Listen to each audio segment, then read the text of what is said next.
Welcome to Hair Metal Chaos with the Guru and Rachelle. My name is Anthony. They call me the Guru, and we're going to get Stevie or Rachelle here in just a second. But first of all, I wanted to say thank you to everyone who has tuned in the first 2 weeks as Stevie and I try to figure out how this fit goes. And I got to turn that off. And Charlie says hi as well.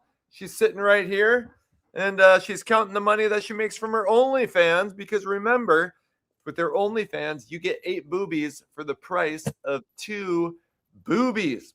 So we talked Poison last week, and that was awesome. But considering everything that's been going on with Skid Row and Sebastian Bach in recent years, as well as Stevie's run-in with Sebastian at the recent Monsters of Rock cruise, tonight seems like as good a night as any to talk all things Skid Row.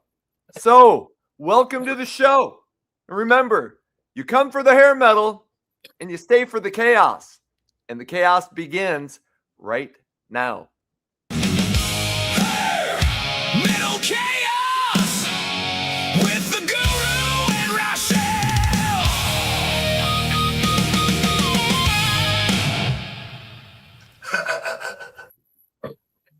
And let's get both of us. Stevie, Rachelle, holy shit, we survived another week. How's it going, man?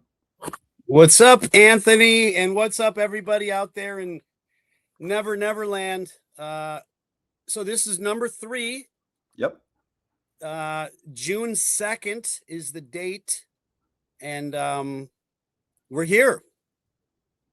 And it's been going.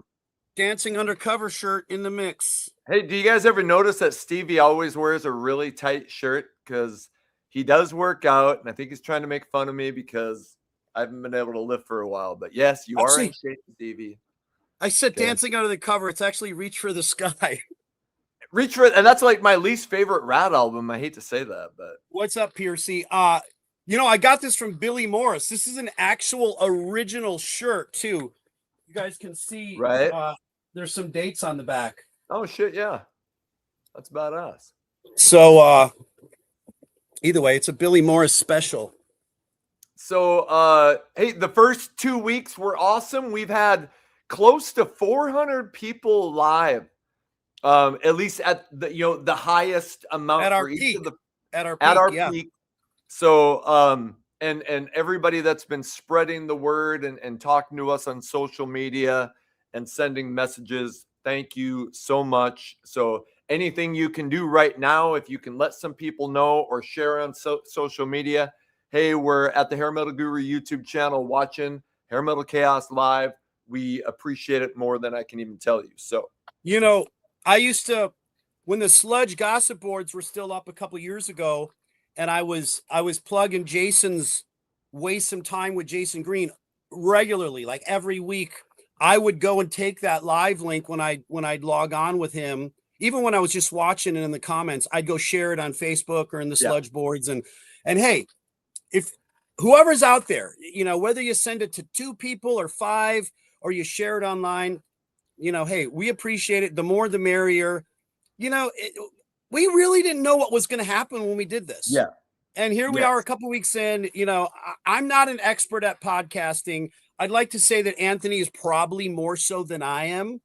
You know, I mean, you've done over 100 interviews. You've got 500 clips on here. So you've kind of, you know, maybe you're not a black belt, but, you know, probably at least like a pink belt or something. You know, I'm a white belt. I just started.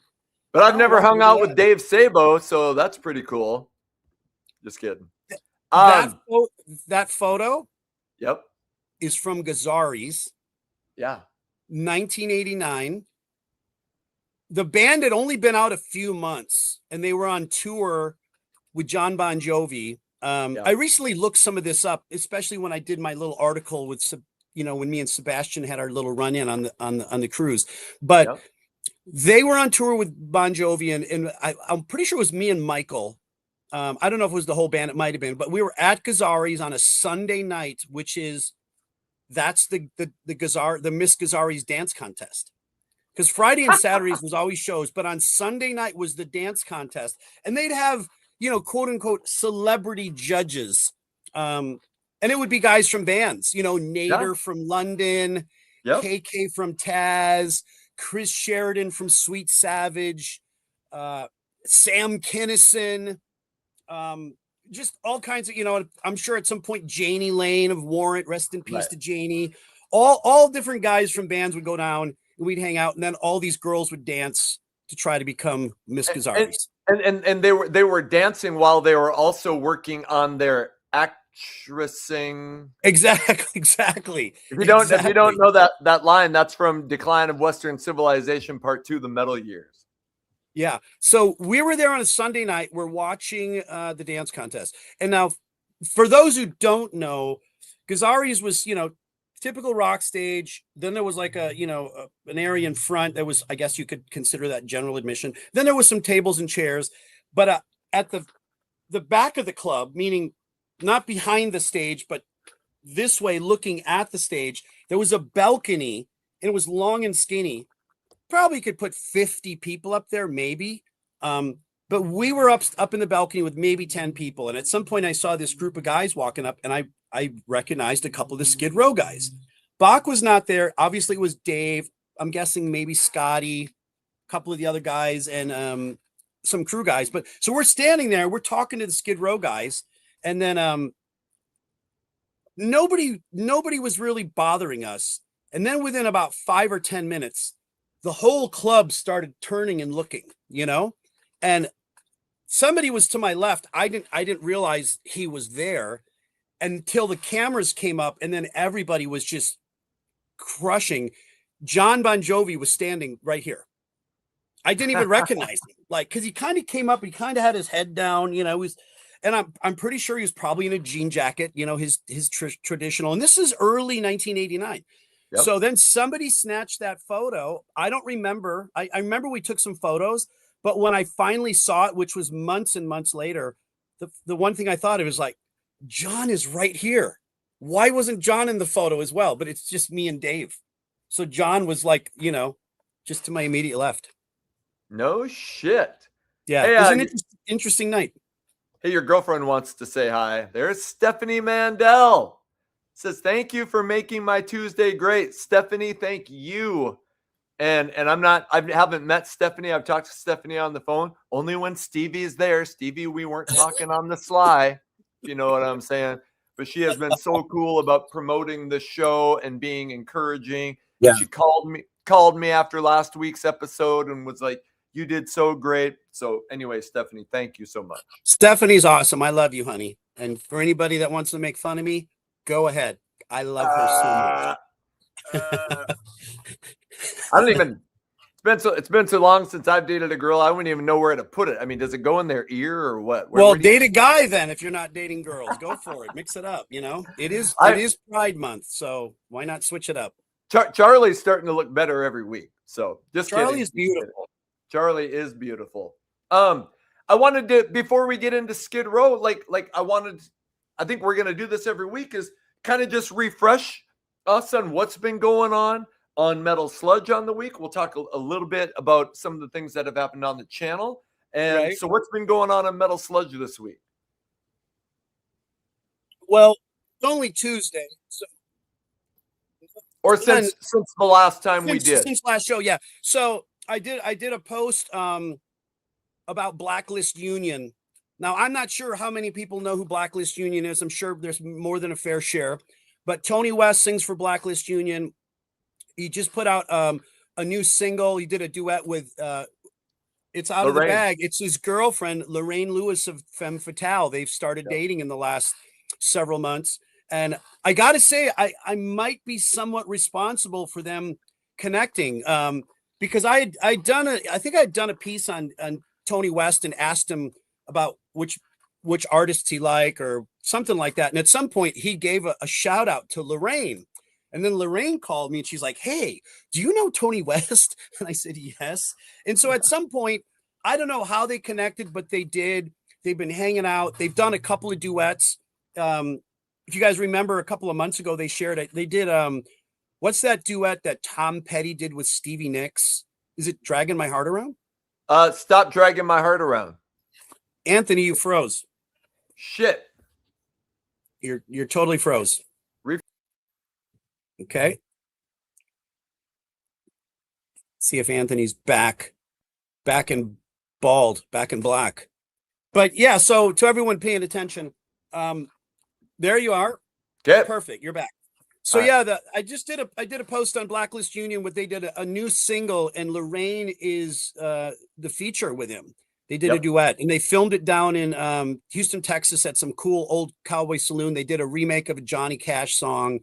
The band is great. I saw them the other night at the Viper Room. I hung out with them over the weekend. Tony's awesome. And for all you guys that you might remember Tony as well, he's put out several records with Blacklist Union. But there was a point when LA Guns was on the road. Maybe it was the Delana thing when Tracy had Delana out and then she bailed and he needed a singer. Tony literally got on a plane and flew out listening to songs and went and finished the tour. So shout out to Tony West. Yeah, he went and he stepped in and did his duty. And they're going on the road this fall with Faster Pussycat in Europe with Blacklist Union and Lorraine Lewis of Femme Fatale. So shout out to Blacklist and Lorraine. That song, the Johnny Cash cover is Jackson. And it's really kind of almost a pop punk version. And if you follow the channel, I fucking love pop punk. That's a kick-ass version. I'm not just saying that. So, and the video production is good. I mean, I don't know what they spent. You know, you can do a lot today. Yeah. That video in 1988 would have probably cost $100,000. You know. Yeah. And now you can probably make that for a couple $1,000s. So with technology, but yeah, it's great and great people. I also did a post. Actually, hey Stevie, can I interrupt while you get that? Sure. John Byrne. Thank you. And John Byrne, and we're going to talk about this later, says, welcome back to the Monsters of Rock cruise. It was just announced that Tough is on the Monsters of Rock cruise. So we'll get into that. But thank you, John. Yeah. So something else that just popped in the last couple of days is Last in Line is having a little drama. For all you that follow, Last in Line is a Dio tribute. And it's got classic members of Dio's, backing band. Vivian Campbell's playing guitar, Vinny Appice or Appice, whichever way you want to say it, is the drummer. Phil Sassoon is playing bass, who filled in since 2016 when Jimmy Bain passed away. But Andrew Freeman is the singer. He's obviously got a big voice. He's played with a lot of different bands. He's filled in for Great White. He's filled in for different groups. I think Firehouse, maybe a couple of shows. But he's had Andrew's he's not one to mince words. He speaks his mind. No. So I guess they had a falling out. They've done a few records, but for whatever reason, the guys wanted to move on from him. And so there's an article on Sludge. It's been covered on Blabbermouth and Rock Celebrities and some of these other sites, but he's basically said, up yours. So there's a little bit of a battle with Last in Line, and now I think he's fronting a new tribute called Dio Rules. So that's been in the news as well. If you read his article, he throws a lot of he throws a lot of shade at like Vivian Campbell and Vinny Appice and those guys, and I was reading it going, oh fuck me, like, so yeah, it's crazy. And I'm talking with Patrick, who people know from the channel, is working on scheduling an interview with Andrew Freeman. So hopefully we'll get that story. So the Anthony 5150, thank you, man. He said he got to see Tough back in 1991 at Studio One in Newark with you guys played with Wild Boys? Anthony 5150, I'm going to say you're wrong. I know we played Studio One in Newark a couple times, but I'm questioning whether Wild Boys was on that show. I know who Wild Boys is. Yep. They used to be on the Strip. I want to say they originally, before they changed their name to Wild Boys, they were called Dorian Gray, but not the Dorian Gray that Janie Lane played drums with in Florida. So I definitely remember playing Studio One in Newark. But Anthony 5150, do you have a ticket stub or a flyer or an ad or something that says Wild Boys opened the show? I don't think it was Wild Boys. That's one thing I'll say. Thank you for the shout out, and thank you for the super chat. I will say what I bought the Wild Boys cassette tape. It was called Unleashed, just Right. because they looked like some glam ass sons of bitches on the Right. cover of that tape. But I remember there was a period in the early Sludge days where you guys were raging on Wild Boys and basically calling them like the worst hair metal band of all time is what I kind of remember. Right. So and because of the attention that Wild Boys were getting on Sludge, suddenly on eBay, the Wild Boys cassette or CD, the prices were rising astronomically because everybody was talking about Wild Boys. So that goes to show you the power that Sludge has and had back in the day. Yeah. Well, and the thing is this, they had some indie deal, and I remember there was some hype around them, but a lot of it, in my opinion, especially thinking back, it was manufactured, meaning their press release, was just so over the top. I think they shaved maybe some years off their age, and they said, this ballad is going to be a #1, and just really just way over the top. It was, and in the end, I don't think it did much. I would say it probably had a few radio station ads, and they had a little bit of press and a couple magazines, but when our press releases went out, we were signed to Atlantic Records, and Atlantic Records is going to put out a press release that, they might hype us. I mean, that's what our ad said, believe the hype, but it wasn't like complete embellishment, times 1,000. Right. And we also had really built a brand up. I mean, we were a huge band on the Strip for years, continued building, and we were touring all over the country and getting press, across the pond, from England and Germany and Japan. And we definitely had a much bigger name. But I just remember, Wild Boys was really, really overly overselling it. And at the end, it didn't really deliver what they were hoping it would. We did a video not long ago, and it was like the cringiest hair metal songs. And one of mine was Wild Boys, because they had this rock song, and it was called "I Don't Want to Cry No More." And I'm like, dude, you can talk about crying in a ballad maybe, but in a rock song. And he's like, all his buddies are partying in the video with their chicks, and he's outside at the phone booth, like crying into the phone booth. Was there a video? Was there a video for it? Yes, there was a video. Oh, okay. And that Wild Boys album is kind of less than stellar. Hey, KK Ling became a YouTube member. If you want to support the channel, you can become a YouTube member. You go join. There's different levels, and really, you end up getting some early access to some of the videos. You get some interaction. I try to respond to the members, but really, it's just for anybody who wants to support what I do. And I always say, don't feel obligated. Just you watching and subscribing is more than enough. But if you do want to help the channel, that is a way to do it. KK Ling, thank you so much for that. What are the levels too? What are the band names? I forgot. Motley is the top level. Level 1 is Warrant. There's level 2 is Cinderella, and level 3 is Motley Crue. And for each, and really, I try to do something nice for all the people that member, but there are different levels. So there's some cheaper ones and ones that are a little bit more. But again, whatever you do for the channel, thank you. There's not a sweet FA level. They're not a, maybe that should be the nickel level. No, I'm just that first Sweet FA album was pretty kick ass. I don't know if you like that, but here's Sean, who I know very well. Love this channel. Great content, great interviews. Thank you for keeping the best scene of music alive. Sean, thank you so much. And I always said when I first started this, I never imagined I'd be sitting down with Stevie Rachelle. I just thought, you know what, maybe I'll go talk about the albums I like. And right.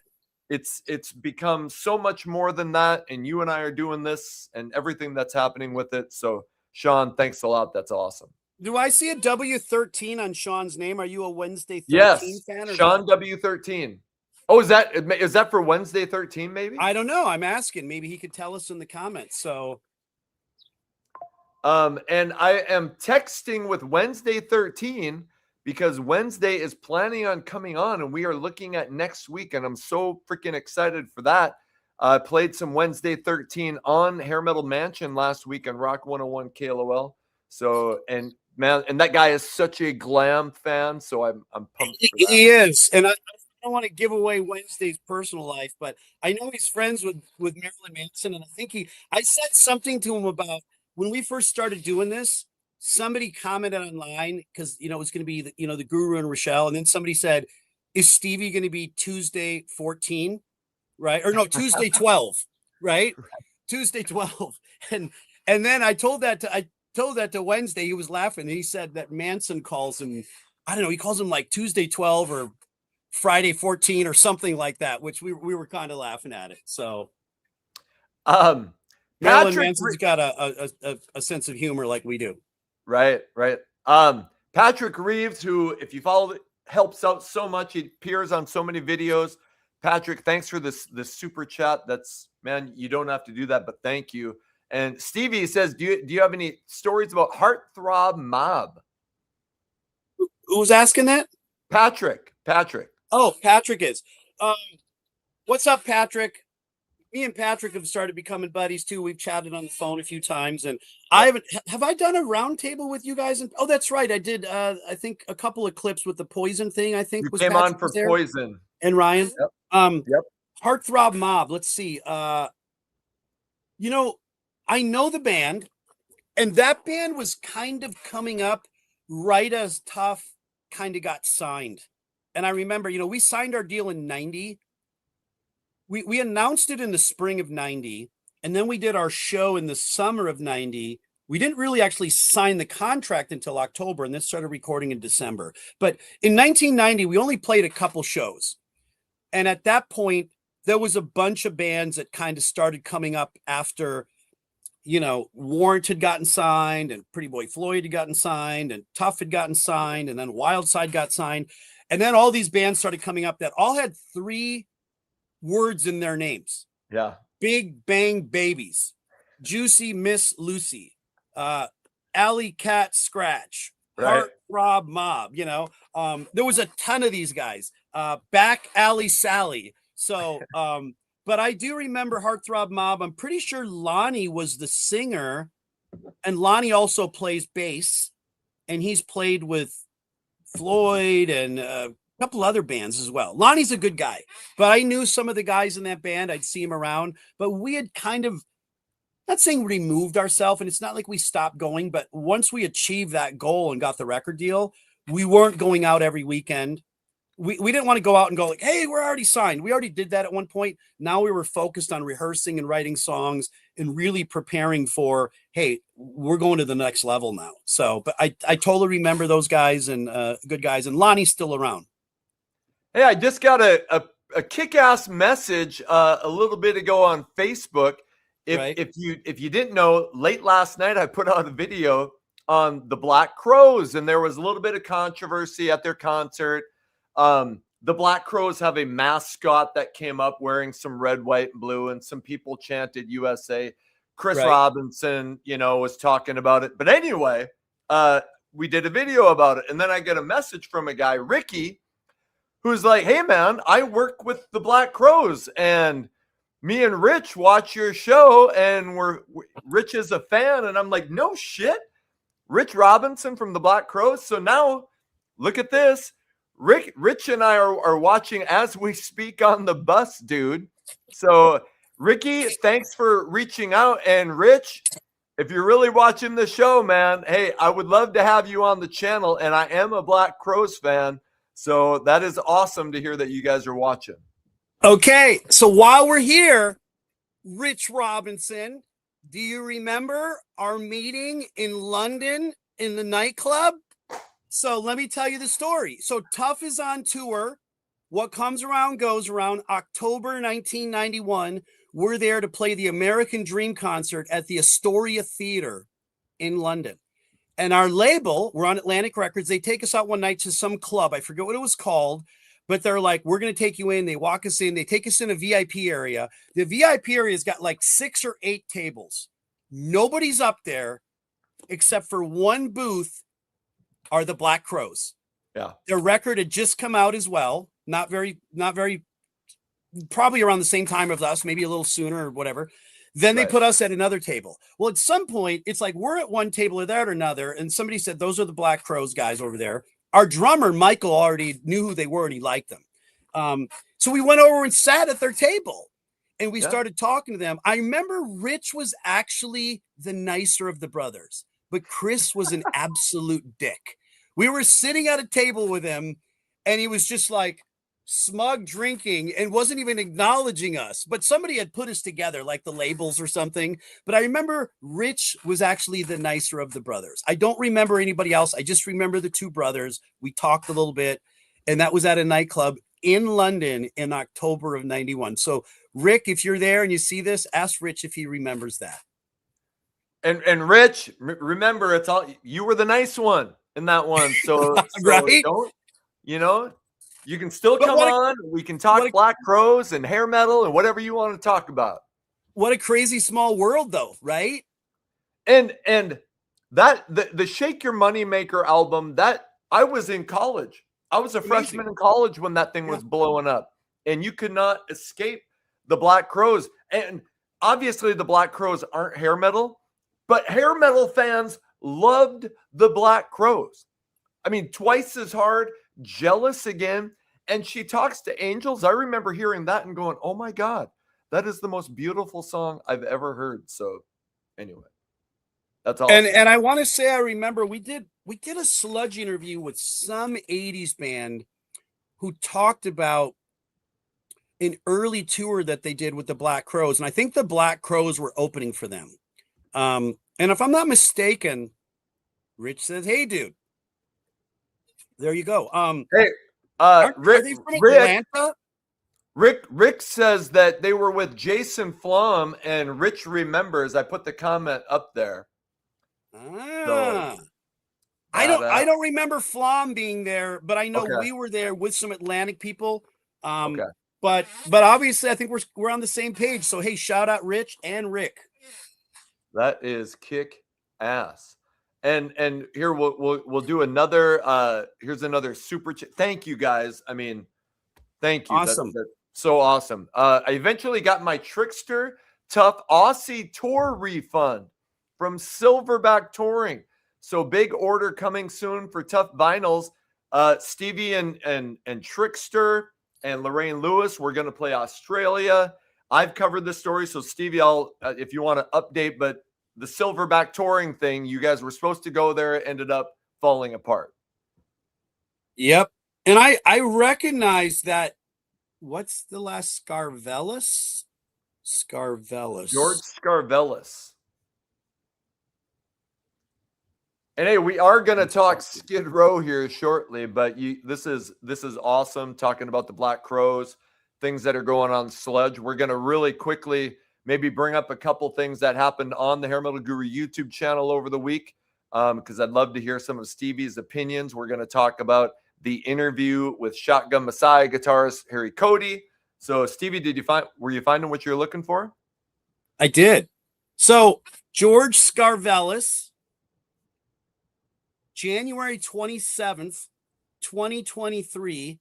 Stevie, I'm at the venue for the meet and greet. Early roll call, George. Okay. Stevie's got a fucking memory like a. Well, I recognize that name, and I went into my phone and I pulled it up, and then I replied to him, George, got it. Thank you. I'm sorting. Blah blah blah.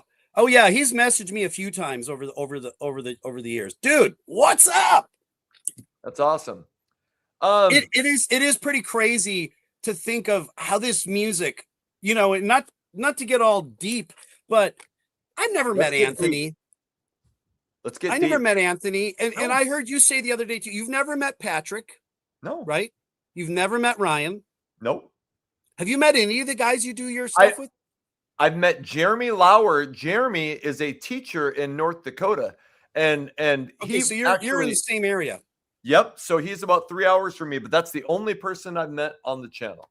And Ryan is in Arizona. California. Ryan's in California. He's Stone in Santa is in Clara. Arizona. Stone is in Arizona. And Patrick, shit, it's He's Vermont. like in isn't Vermont it? or something, right? Vermont, I think.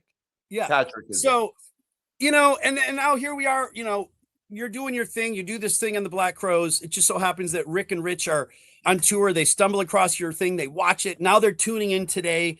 You know, George is messaging. He's in Australia. Hey, Stevie, blah, blah, blah. I look on I recognize the name. I look, him and I exchanged about a half a dozen emails over the last couple of years.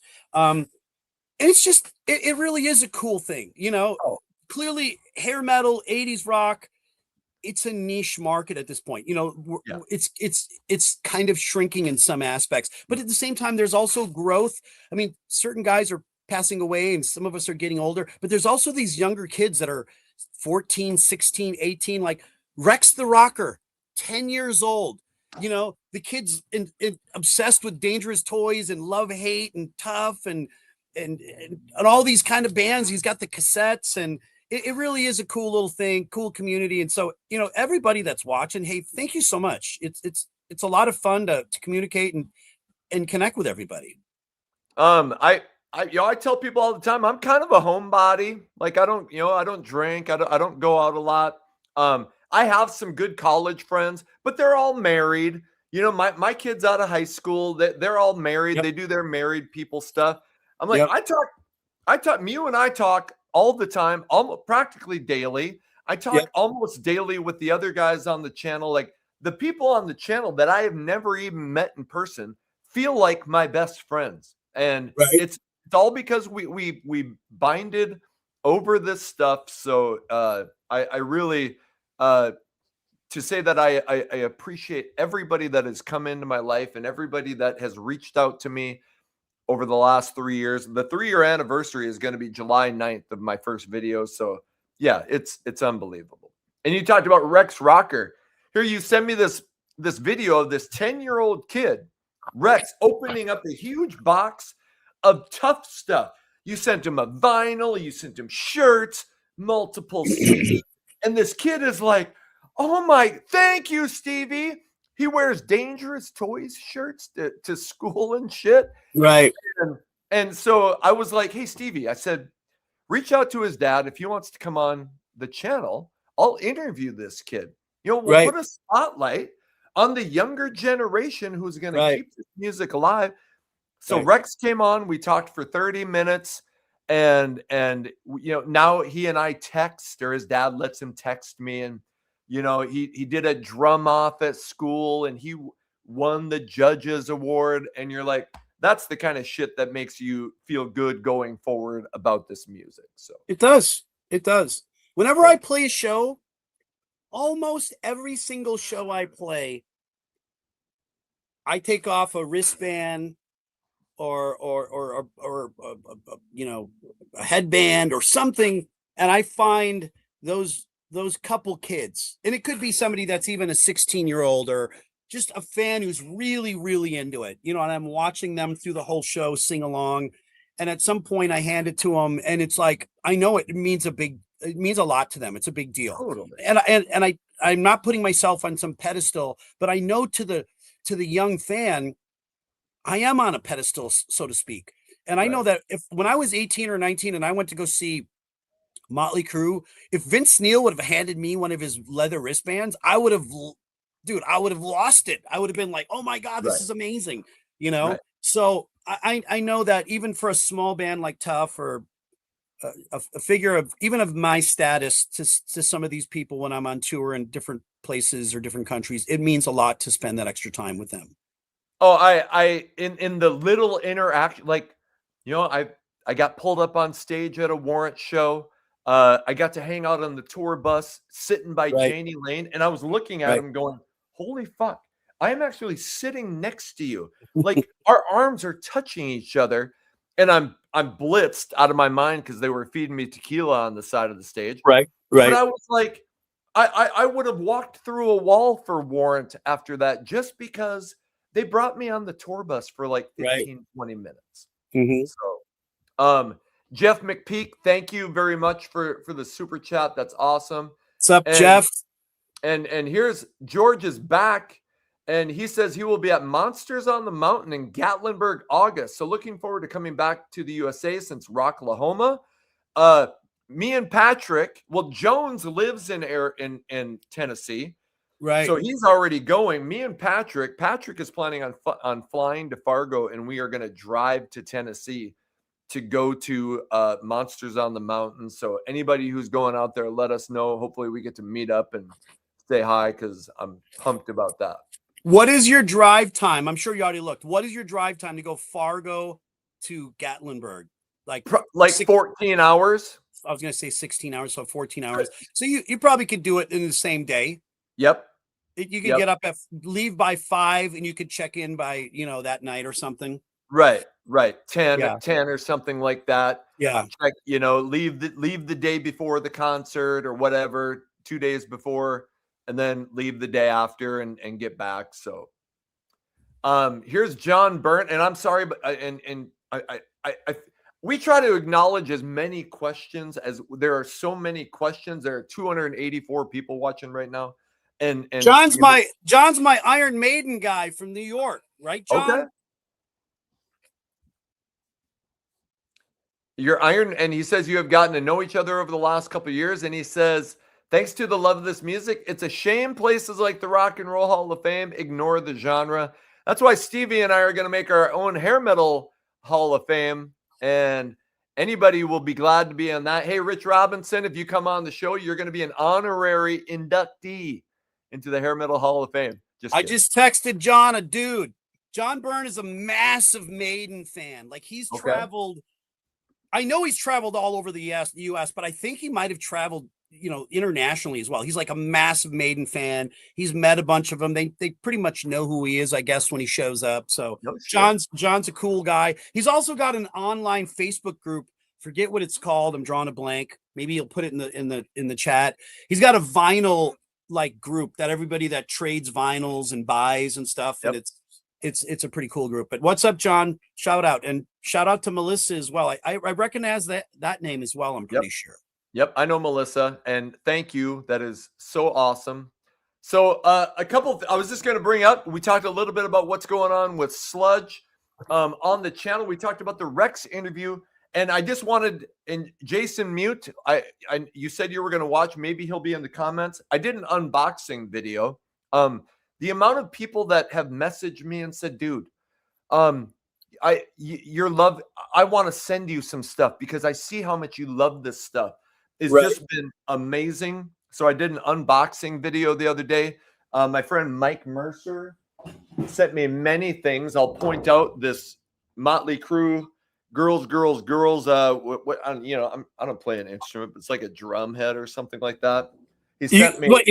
You don't know what that is? Well, I mean, it's like a fucking drum thing, but what's the technical term? I don't. Yeah, it's a drum head. Drum head. Isn't that what I said? Yeah, well, you said or something. I'm thinking, do you not know what it is? Well, I don't know all the fucking terminology. It's not a symbol. well, obviously, drum head. Right. Fuck you, man. Shut up. Yeah, well, you're not getting any head, so you wouldn't know what about head at this point. So he also sent me a bunch of Funko Pops, like John Bon Jovi and Ozzy Osbourne, and a really nice note. And then Richard Kidney sent me a Taiketo shirt. Another guy, Brian, sent me a bunch of rock cards. But Jason Mute, who does Stevie's merchandise, sent me, look, it's got my logo. That's badass. And I was in the military for 22 years. It's a drink, but it looks like a bullet. It's got army colors on it. I'm gonna grab a couple of Jason's things. I'm gonna show off while you. Yep. He sent me a Hair Metal Guru license plate thing with my logo on it. He sent me, check this shit out. It's an army ammo can with my logo on the back. It's for 5.56 millimeter rounds, but it's an actual army ammo can, and it has my name on it. And Jason has done merch for me. He did drinkware, and he made look at these. leather fucking straps, bracelets to put on your arm. He makes dog tags. So I'll just show you one, but here's a Hair Metal Chaos dog tag, the Guru and Rachelle, and he makes a bunch. He made tough dog tags, and then I'll show one more thing from Jason. He made this, which I was I taught English, but sometimes I don't remember the terminology. But a Hair Metal Chaos with the Guru and Rachelle. This is that like is that made of like slate or something? It's like a paperweight, right? It's like a paperweight that you would put on your table and put shit on. Yes. Right. So this is what it looks like on the back. But anyway, the dude, so I just messaged him about having him come on the channel because he was in bands and he does merch for a lot of big bands. He does. And he's super nice guy. And he sent me all this shit. And so Jason Mute, thank you so much. Unbelievable. Based in Chicago, pretty sure like the greater Chicago area. But yeah, here's like, I've gotten these from him over the years and I sell these online. Yep. So there's like these basic sippers. You can get one with a Tough logo or the Sludge. Yep. And then also did some canteens. Yeah. So this is, and there's pink and purple Tough, and there's black and white Sludge. And, I guess if you want to, sneak a little bit of Jack Daniels, it'll slip right into your pocket. But yeah, I've done a bunch of stuff with him over the years. I mean, for a long time. I mean, shot glasses and like you said, leather wrist wraps and dog tags and you could do all kinds of stuff. You can do every color. He does standard dog tags, also like the guitar pick ones. Yeah. He also does them in wood, wood, leather, glass, plastic, you name it. And he does great bundle deals too. So if you guys got a band and you don't want to buy, like 20 mugs, you can do a bundle deal. It'll be like a certain, $150, $200, and he gives you 2 of these and 4 of these and 10 of these and 4 of these and 8 of those and 6 of these. And he always throws a bunch of extra stuff in too. And I recently did, I did an order and he sent me a whole bunch of stuff that I didn't even know was coming. Of course, everyone's got to have a Metal Sludge mouse pad, on your, on your desk. So he does all kinds of stuff. And like you said, he's a super nice guy. Yeah. And that box, I knew that was coming, but I had to hold off. He told me what he did, all the military stuff. I thought it was great. Very cool. We're getting Hair Metal Chaos butt plugs for that girl or that guy in your life who likes, a laser engraved butt plug. So just so you know, I want to get on to Skid Row here in a second, but I did want to, the last thing I wanted to mention about the channel was the Harry Cody interview with played guitar with Shotgun Messiah. Yep. They put out 3 albums and an EP from 89 to 93. A lot of people thought they were going to blow up. They changed singers from Zinny Zan to Tim Skold after their first album. Their third album really went industrial, but grunge was happening. He did some stuff with Matt Kramer from Saigon Kick that he said didn't end too well, but didn't go too good. Yeah. He basically disappeared from the public eye for like 20 years. And then last year, suddenly the announcement comes out that Harry Cody is playing with Rhino Bucket. Yep. And then he reunited with Zinny Zan from Shotgun Messiah. And they are putting out an album of beautiful in fucking now beautiful and something. I can't remember. But it's coming out. Yeah, beautiful and something. Anyway, it's coming out in July, and the first single, Damn, is out on YouTube. There's a video, and it fucking rules. I've played it 3 times since. So anyway, did you check out that? I know you did an article on that interview. What do you think? I did. And, I never met Harry back in the day. As a matter of fact, I don't think I ever met any of the Shotgun Messiah guys back in the day. And then when I think I saw your interview with him, he had said that, they had come over here and they were living, I think, off of Franklin and Hollywood, maybe at the St. James building or something, where everybody was living. And And you said they were hanging out on the scene, going to the clubs and all that, but I never really had any interaction. Then they put out their record in late '89, went on the road. I thought the first record was cool, but I liked the second one a lot better, you know. Yeah. And I thought I liked Tim's voice on the second record better than Zinni, but Zinni is somebody I also dealt with back and forth. Beautiful and what does that say? Damned? Beautiful and Damned. Yeah. Is the Zan Cody album. But I listened to your interview, and then at some point I reached out to him. I just sent him a message on Instagram. I introduced myself. I said hello. And then me and Harry started going back and forth. And then, you know, I went down to the Rhino Bucket show because I'm friends with George. I've known George and, you know, the Rhino Bucket team forever, you know? Yeah. So I went down and me and Harry actually met that night. We hung out in the whiskey dressing room and got a couple pictures together. And he's ridiculous guitar player. I mean, he's just actually a ridiculous musician. You could tell that also in just how he speaks. You know, he obviously knows his way around the instrument. You know, he basically self-produced that first record, him and Tim, you know, and they got a deal on Relativity. Obviously he sent a tape to, you know, the guitar magazines and, you know, the A&R guys that were finding all these guitar guru gods, you know, and he got noticed, you know, because he's obviously got the chops. And at some point, I think he said he stepped away, probably a little disappointed with the industry by the mid 90s. And he was married.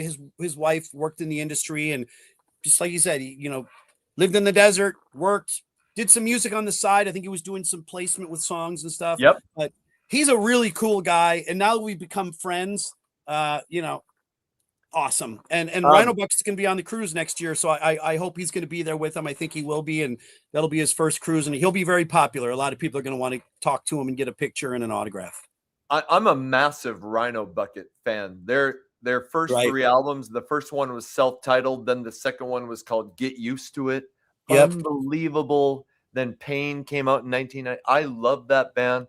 So, and just talked to him today, a couple days now after the interview. And he said, hey, if you ever want me to come back on. And I said, hey, how about when the Beautiful and Damned album comes out, we come out. So hopefully we'll get him back on and talk about that album when it comes out. So awesome interview. Did you interview George yet? George DeLevo? I did. Oh, okay. How long ago was that? It's probably been a year. Okay.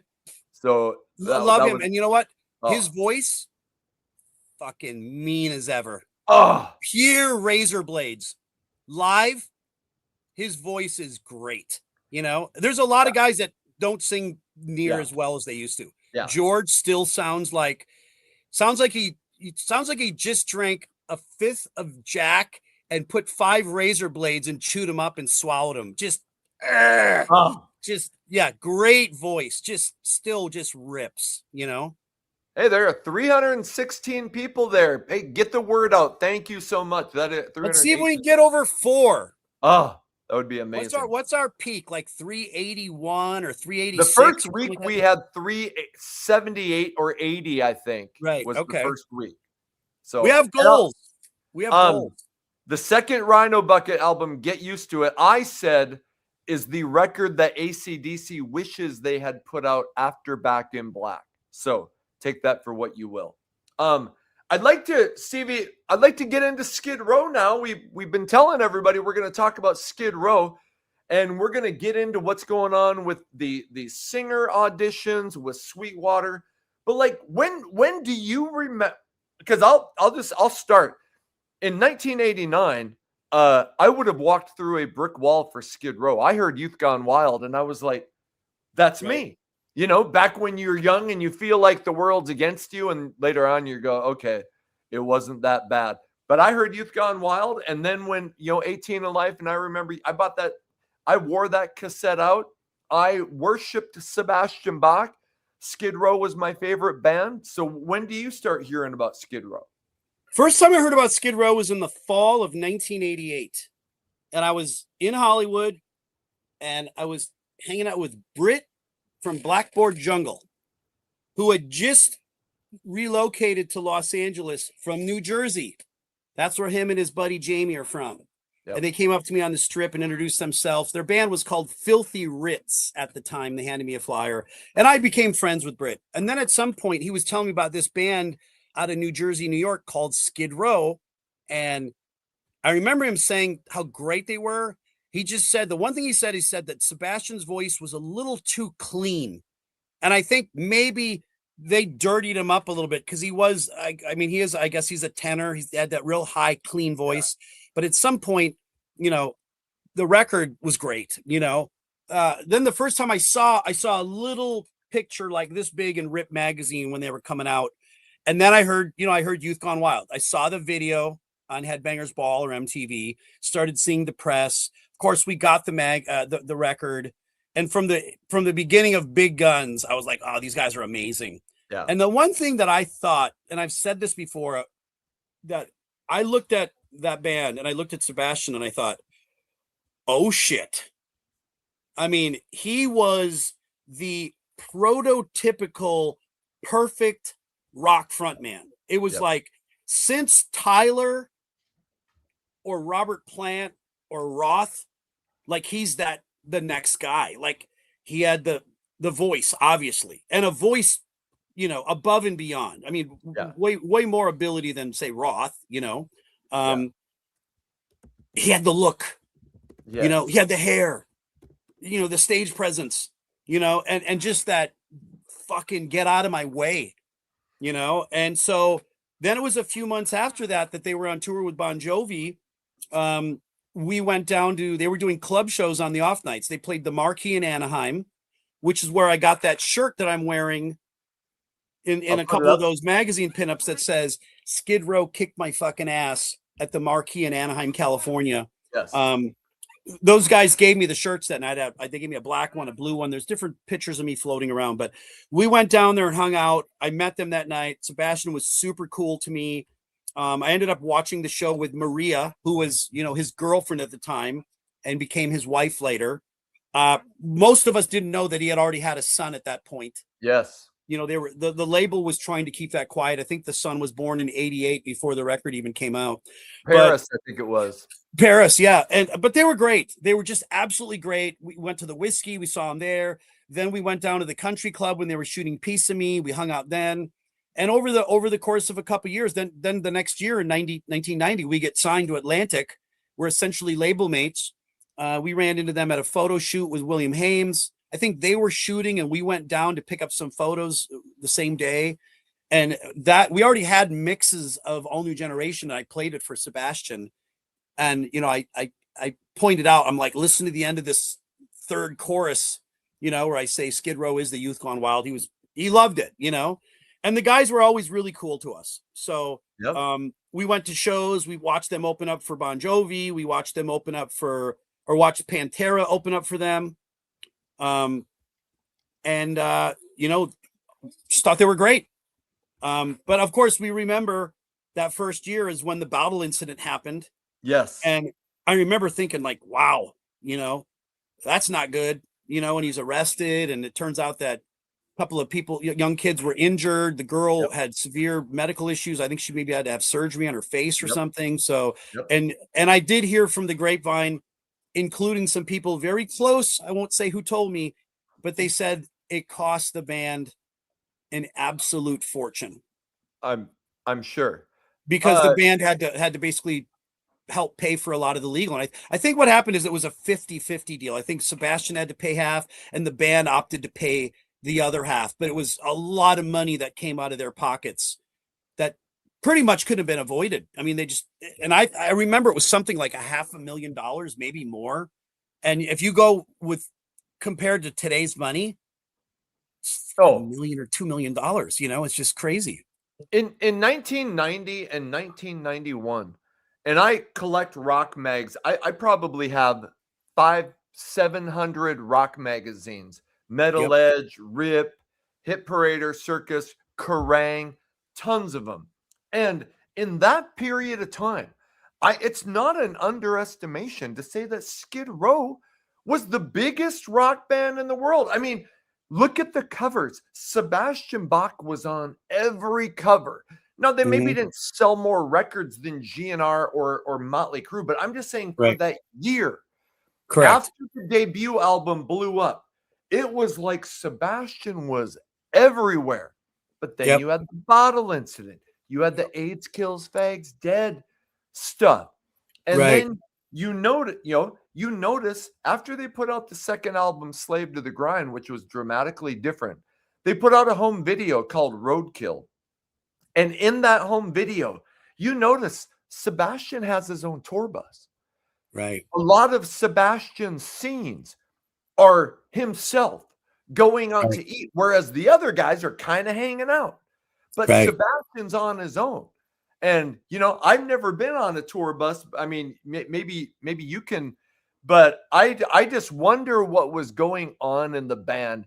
Even like the bottle incident was right away in, was that 19? That was 89. It was December of 89. It was literally a couple days after Christmas. The album had only been out for about 10 months. And I bet even by then, those guys were starting to go, uh-oh, there might be an issue here. Yeah. Well, I can tell you this. In my article that I wrote about a month and a half ago, after the cruise incident happened with me and Sebastian, I wrote an article, a detailed one on Metal Sludge. If you Google Metal Sludge, Sebastian Bach, Stevie Rachelle, cruise, you're going to find it. I detailed everything. I listed a lot of stuff. I went back through some tour diaries and some tour books and Googled some dates. And I remember being at the country club in the late summer of 89, and they're shooting the video for Piece of Me. And there's a crowd scene, and we're in a VIP area. It was me and Michael and Todd and George, I guess, and Christine Applegate. And then at some point between takes, we're hanging out with them. And at some point we brought them shirts. Rachel even put a couple of them put our shirts on. Rachel was going to wear our shirt. But then the director said, hey, we already shot a couple scenes where he was shirtless. I think he had like those pink leather pants on. And he said, you can't put a shirt on now because you've already had it off for some scenes. But either way, there was some kids there as well. And there was a young girl. She was maybe 10 or 12 years old. And she was with like her mom or her aunt or something. And they're introducing her. And then at some point she gets the chance to come up to Sebastian. Now him and I we're hanging out. We're at a table together. I think some photographers took photos of us as well, which I'd love to see what those photos look like. Cause me and Bach are 21 and 23 years old, in our prime.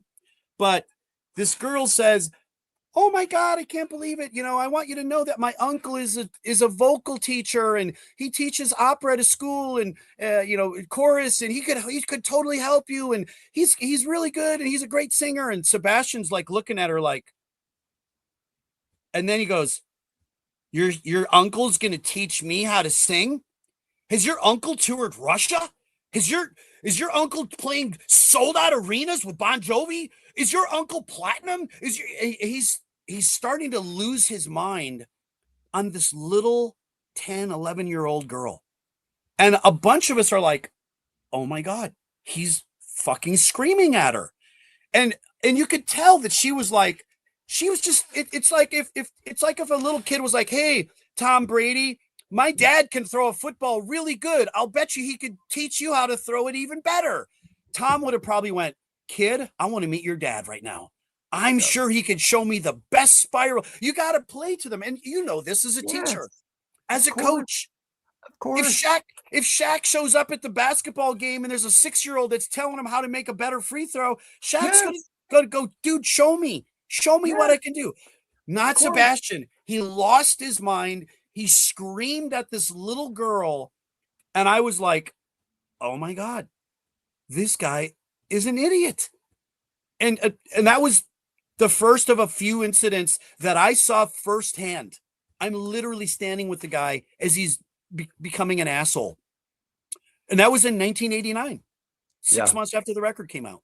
Crazy. Yeah. What did you think when Slave to the Grind came out? And I mean, I loved the record, but it was a big change. And even though it debuted at number 1, I mean, grunge was happening. It ended up going double platinum. The debut went 5 times platinum. What did you think of Slave to the Grind?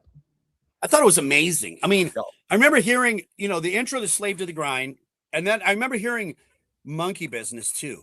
That, you know, it's kind of quiet and eerie, and then also it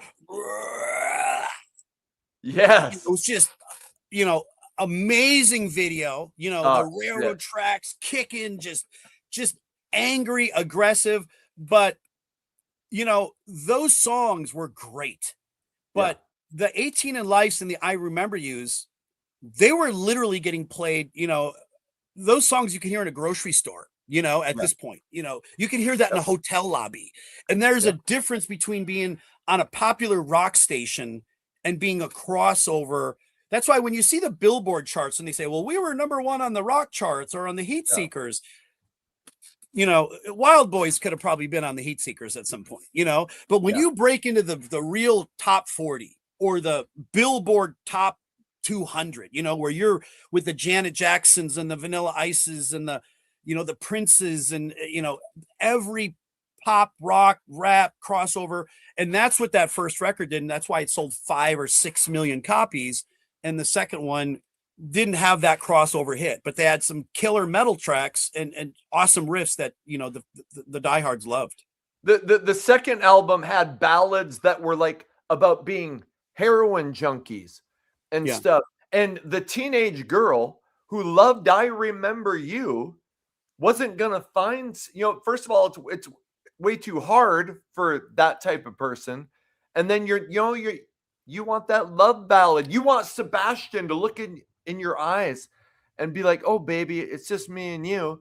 And you weren't getting that. So yeah, we went from Love Letters in the Sand to was it something Eileen, or was that the third record, Subhuman Race? Wasn't there a that was ballad the called- third record, but Okay. Wasted Time, you know, on the second record, and Mud Kicker and Get the Fuck Out. Right, and Chain Gang and and I remember Wasted Time. I thought it was a great ballad.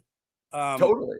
But it sounded more like the music was a little bit more progressive, almost like Iron Maiden-esque, you know, where the first record, and of course, but they've got to grow. But the first record is, you know, it's strumming G and D and, you know, C chords, you know, which you could put Tough, I Ain't Kissing Goodbye, I Remember You, Heaven by Warrant, you know, Just Another Night by Wild Side, Every Rose by Poison. Like all of them have, you know, those 3 or 4 chords in there. There's just a different sequence and, you know, the melody changes a little bit, you know. But the stuff on the second record was a lot more intricate, a little bit more sophisticated. You know, there was no Can't Stand the Heartaches or no I Remember Yous or 18 and Lives in the second or third record, you know. But so the second record comes out in 91. Sebastian is on the cover of Rolling Stone by himself. Yep. In 92, we get a 5-song covers EP. But the next record, the next full-length record, is 4 years after Slave to the Grind. Subhuman Race. It's dramatically harder. And it flopped. I mean, I bought it right away and I was like, what the fuck did you guys do? Right.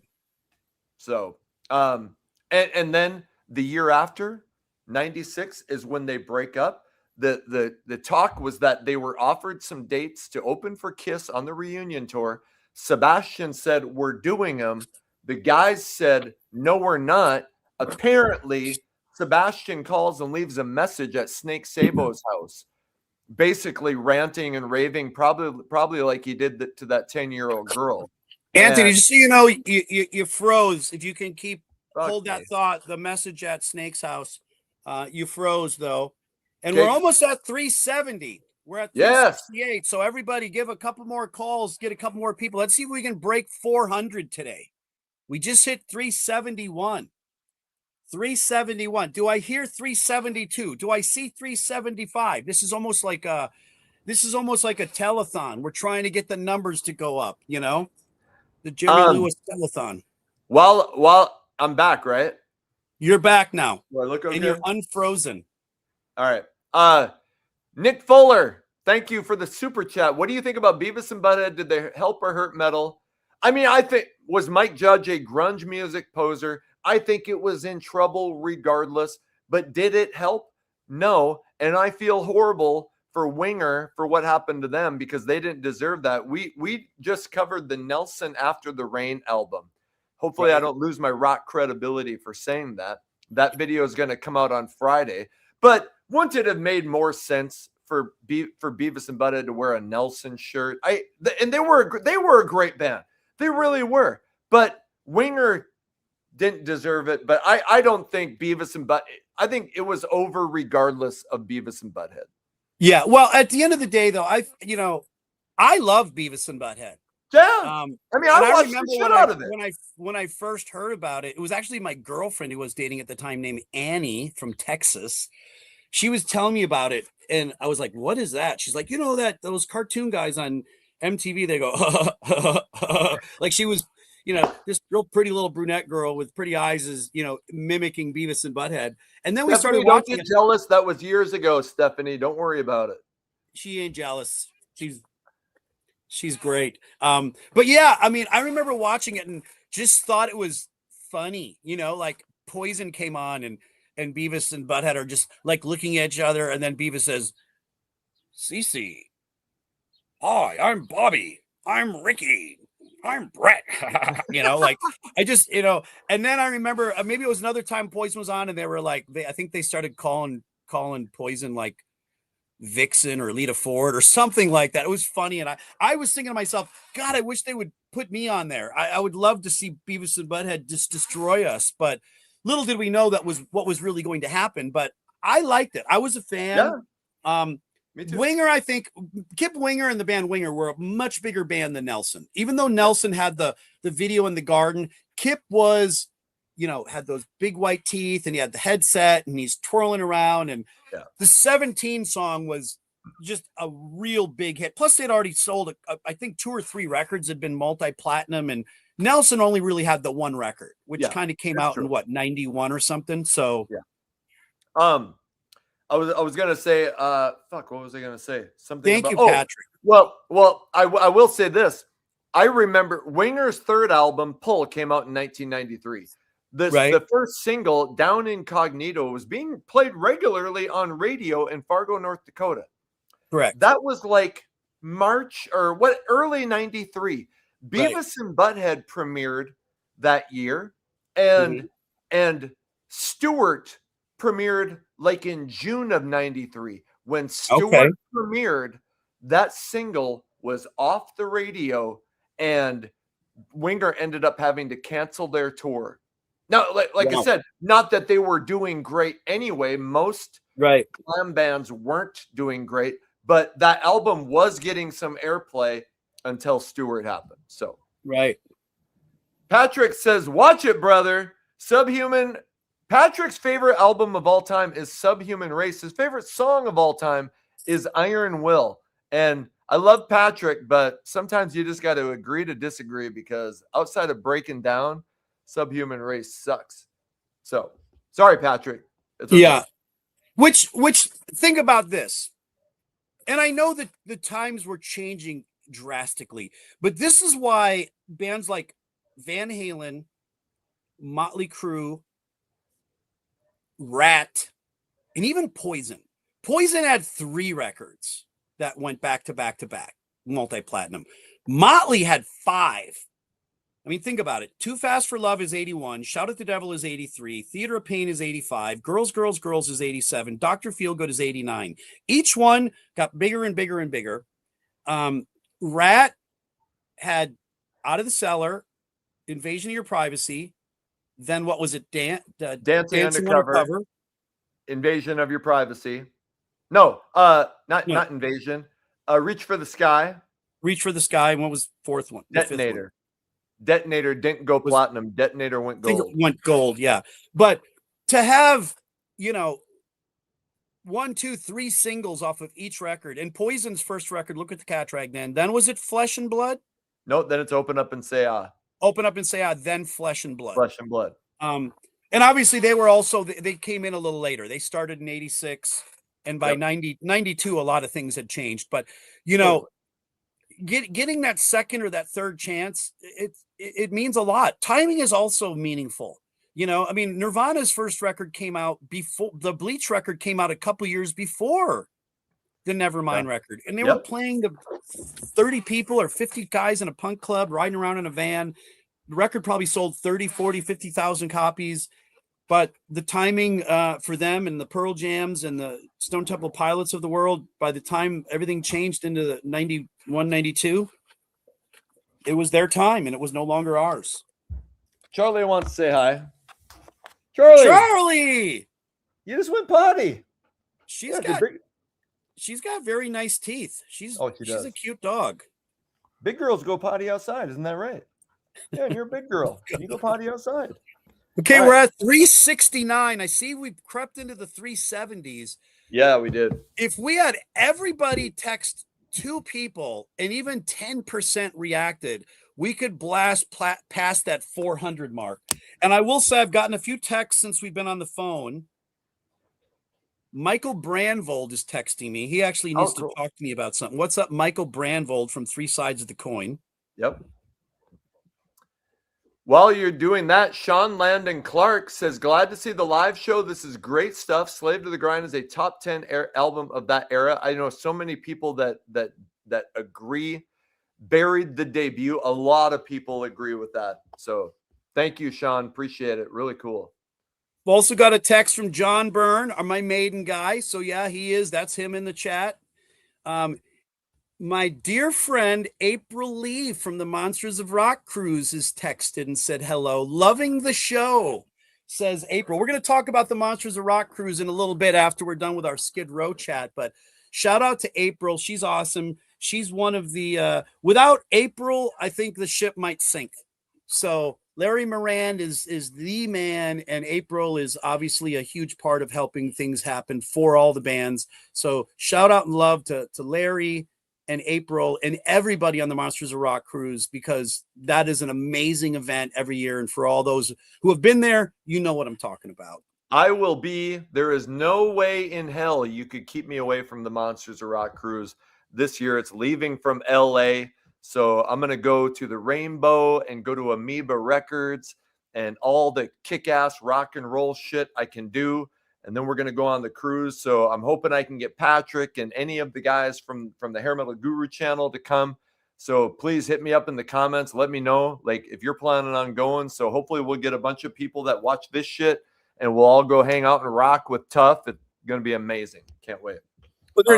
There's 45 acts as of right now, and they always add some more. Last year, I think there was 55 artists. Yeah.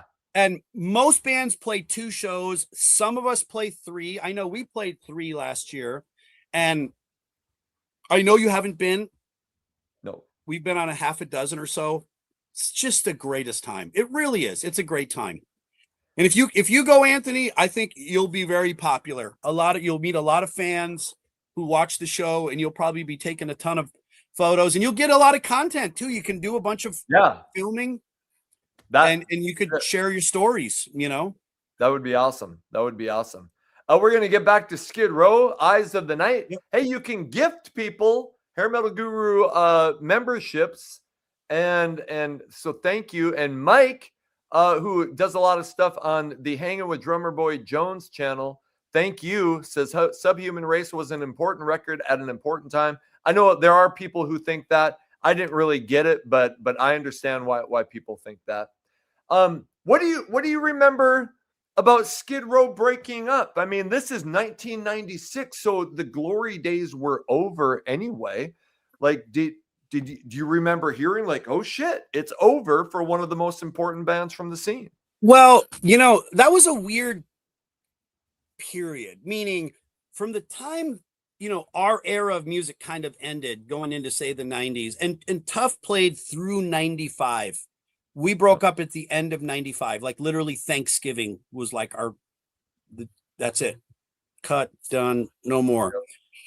So 96, you know, and the magazines were they were fully covering Manson, Korn, Power Man 5000, Stone Temple Pilots, you know, all of that stuff. So the magazines were giving a little bit of, you know, a snippet here to Skid Row or Warrant or Slaughter or Kiss, or it was very limited though. And another thing, if you remember, Motley was, I think they still had Karabi in 96, right?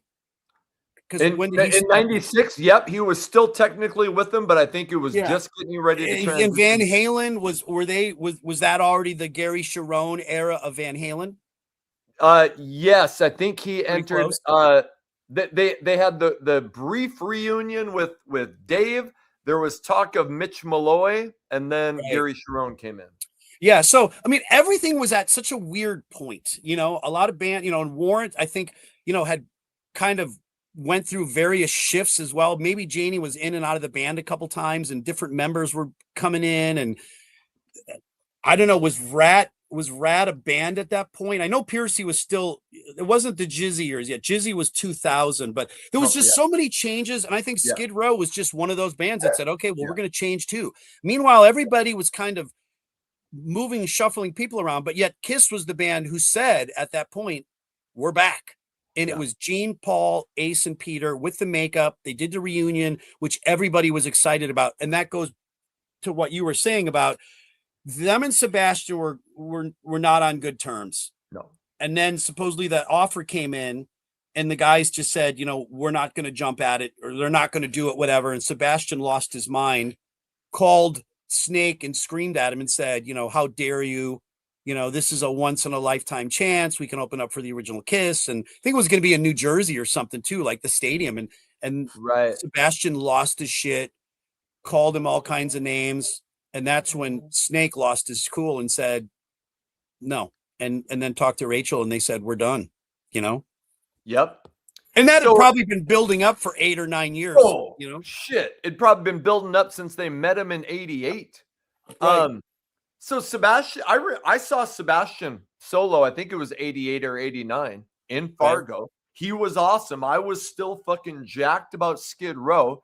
Wait, you just said 88 or 89. You mean no, 98 or 99. Yeah, okay. 98 or 99 solo.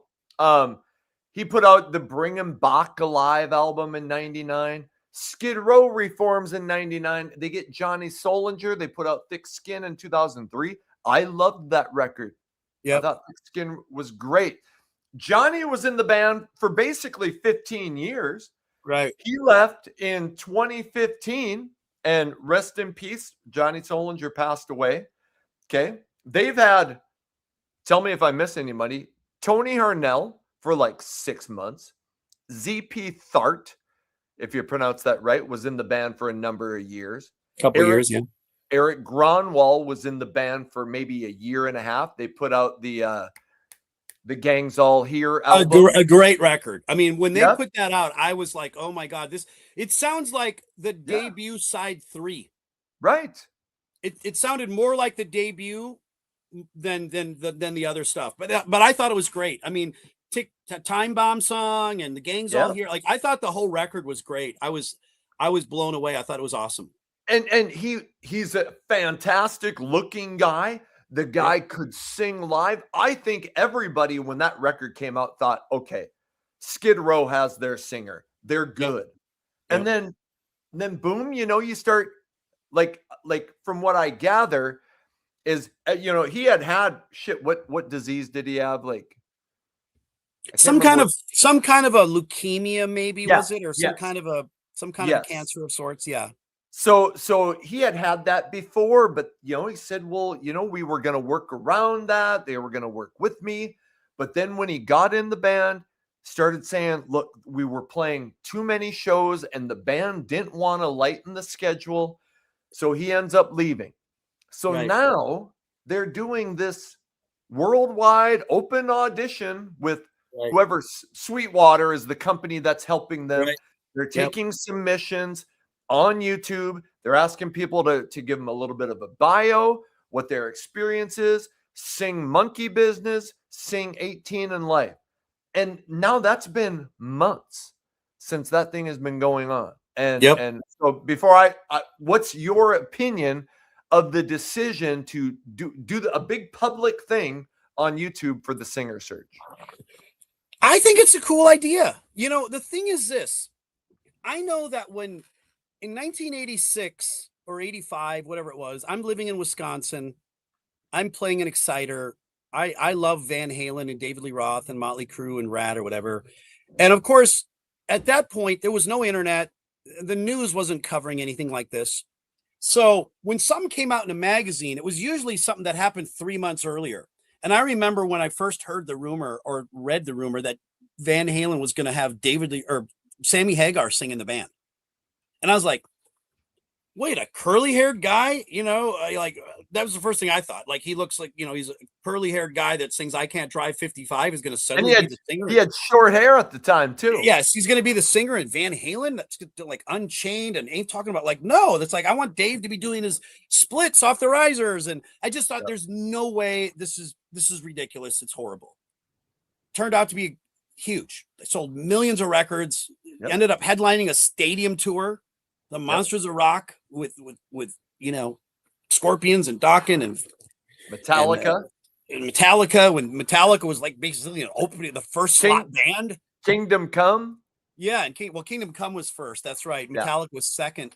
I went to that show at the LA Coliseum, but I just didn't think it was going to work. And then at some point they started calling it Van Hagar, and it did work. Even when Motley was going to change. And then at some point, there's a magazine that's talking about all the possibilities in the industry.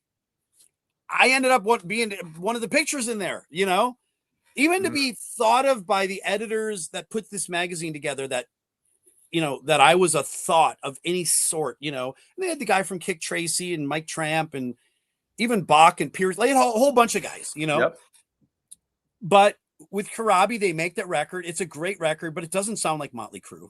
It really doesn't. It should have been called something else, or it's just a different sound. John's got an amazing voice, but at the end of the day, I don't think he sounds great singing "Looks That Kill" or "Livewire."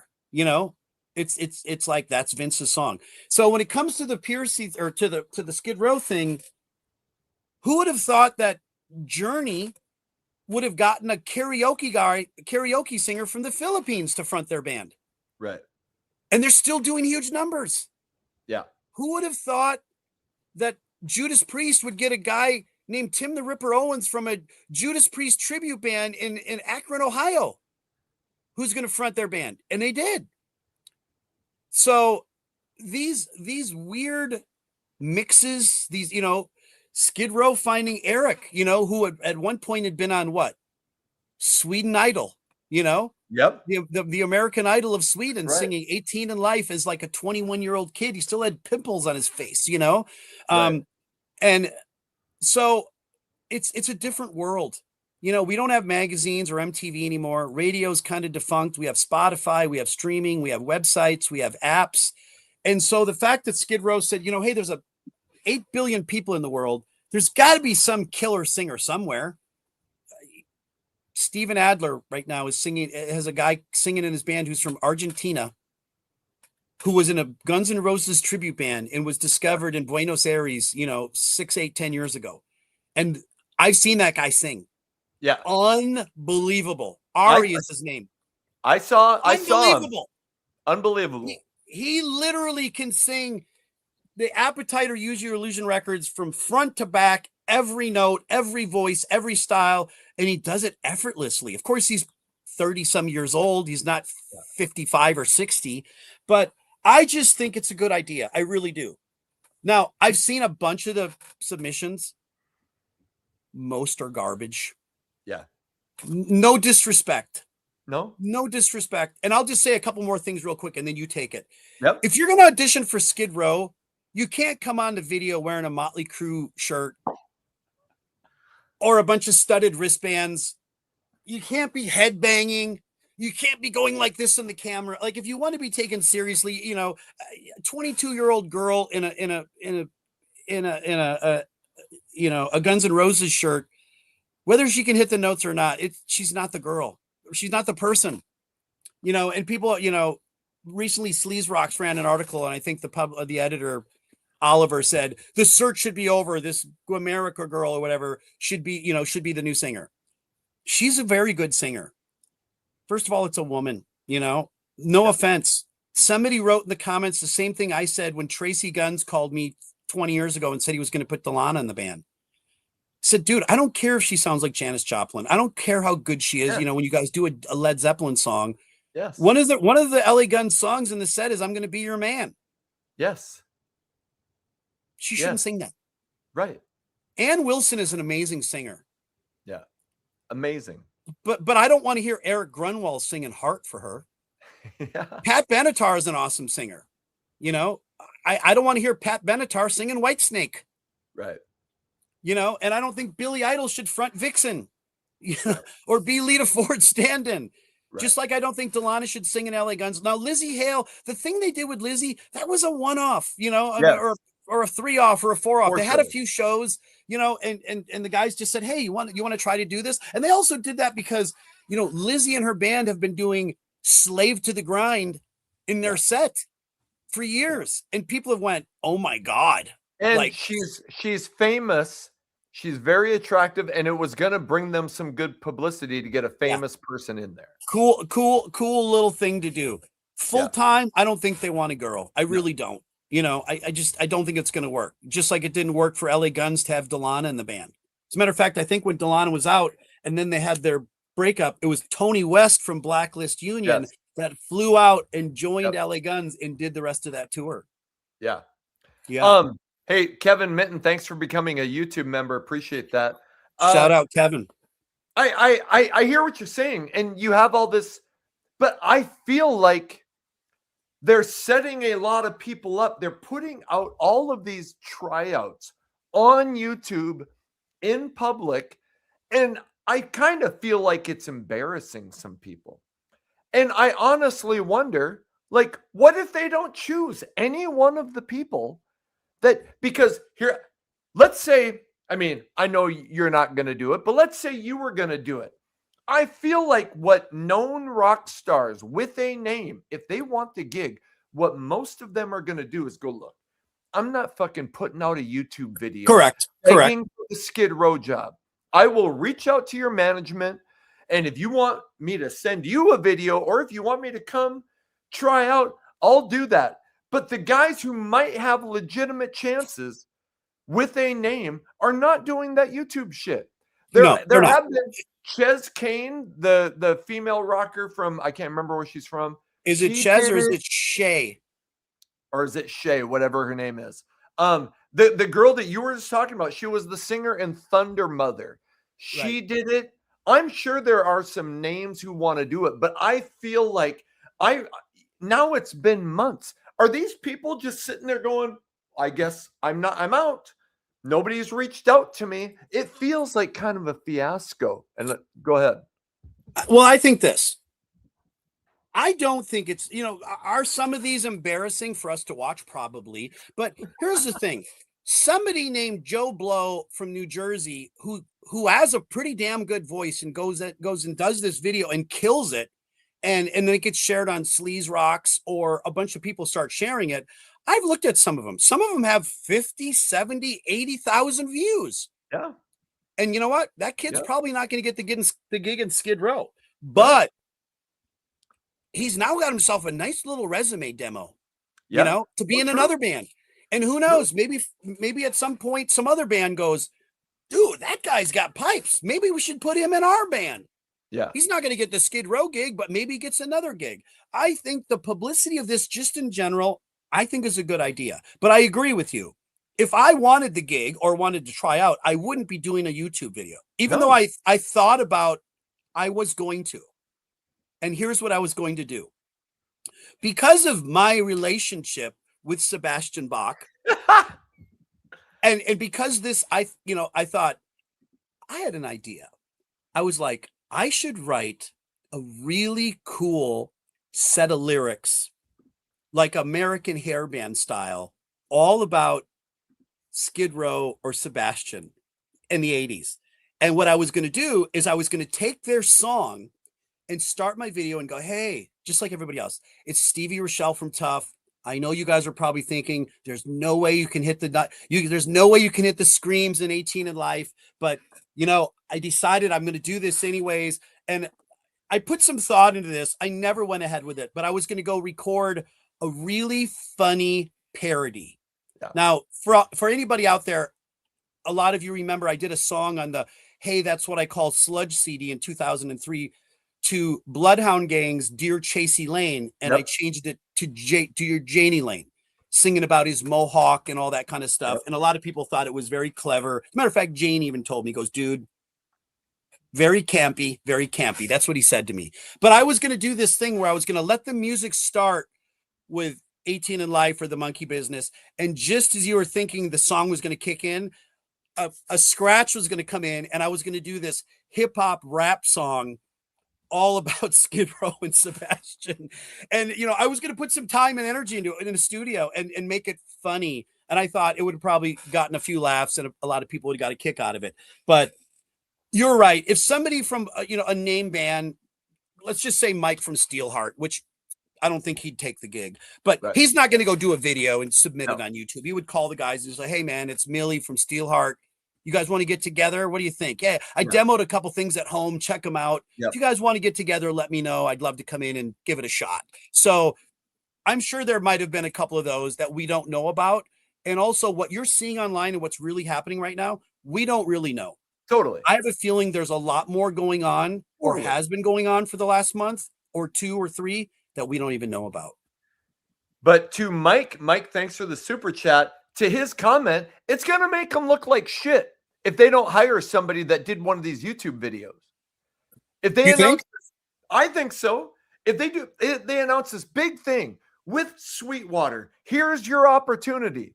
And then they go, oh, well, you know, yeah, Mike from Steelheart messaged us and we decided to take him. So all you guys who tried out on YouTube, fuck you. You know, I mean, I'm kind of trying to be funny, but I'm also I think it kind of makes them look bad if they don't. Right.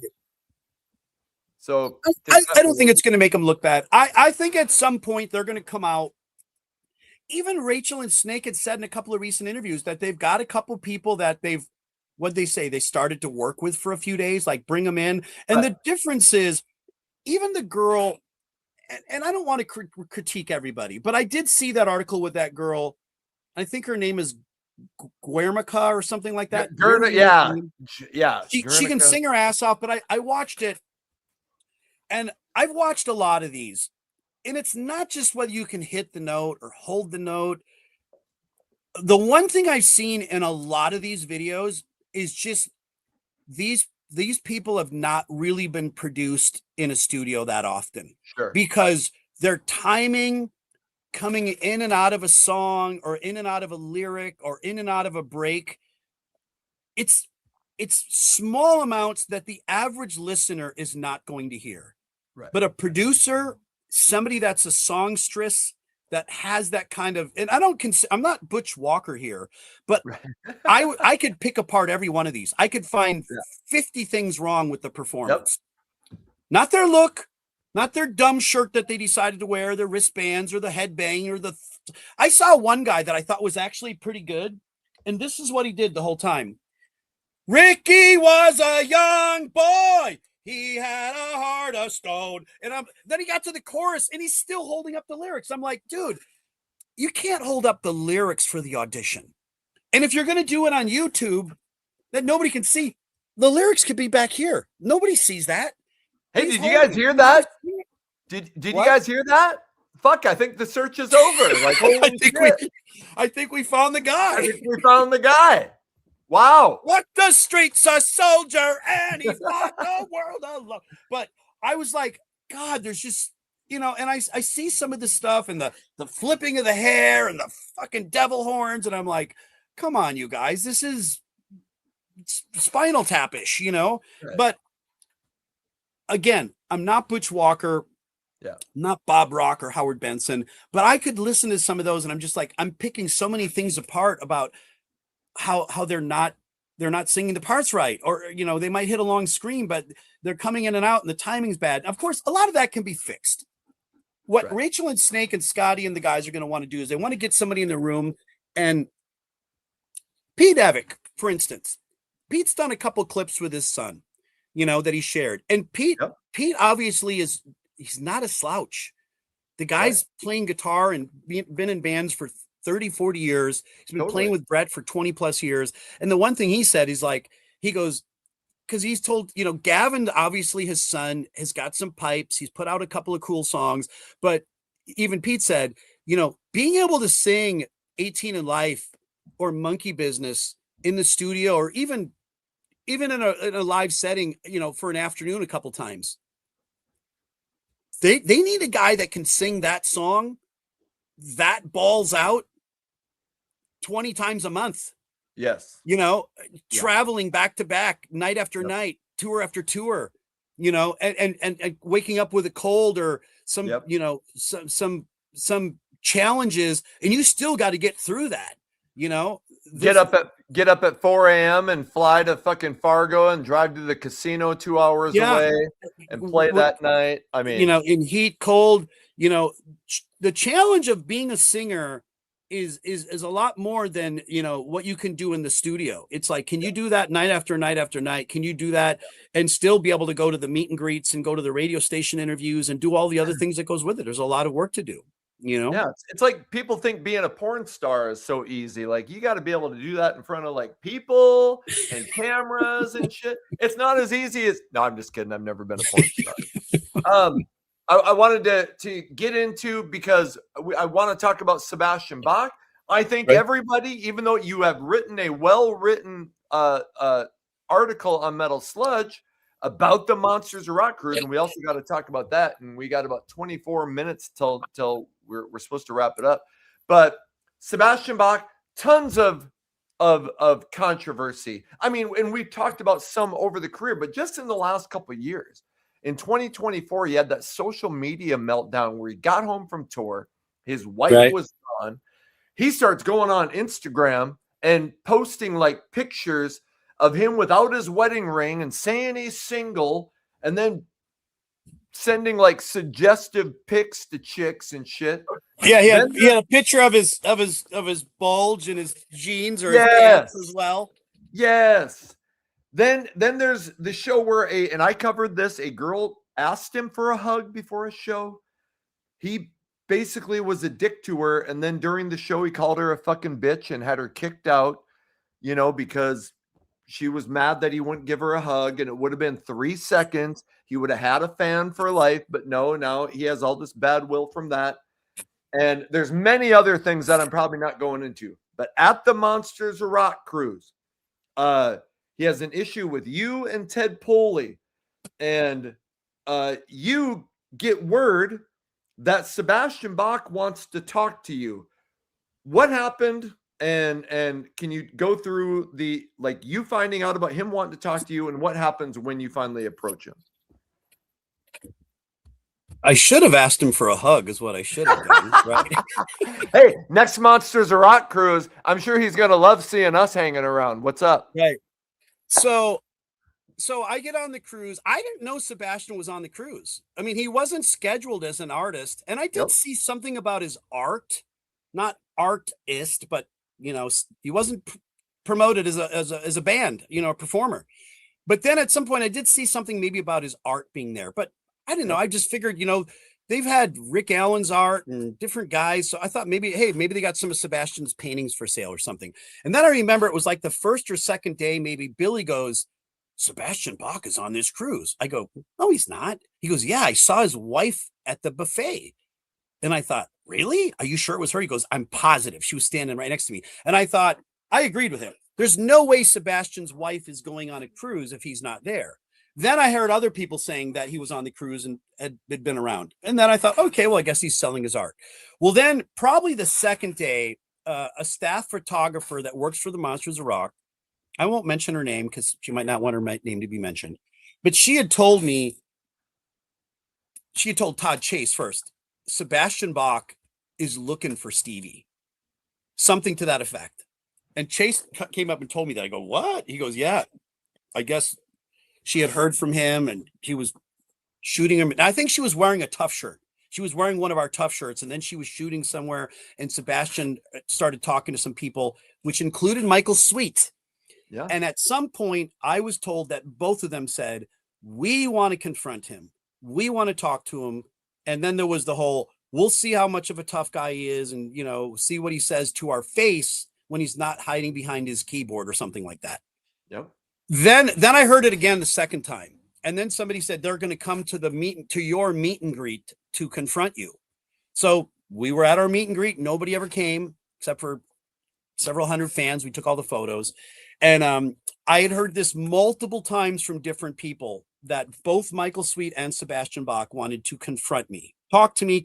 I heard the words confront. And at some point it was said that there was some anger in the voices, you know?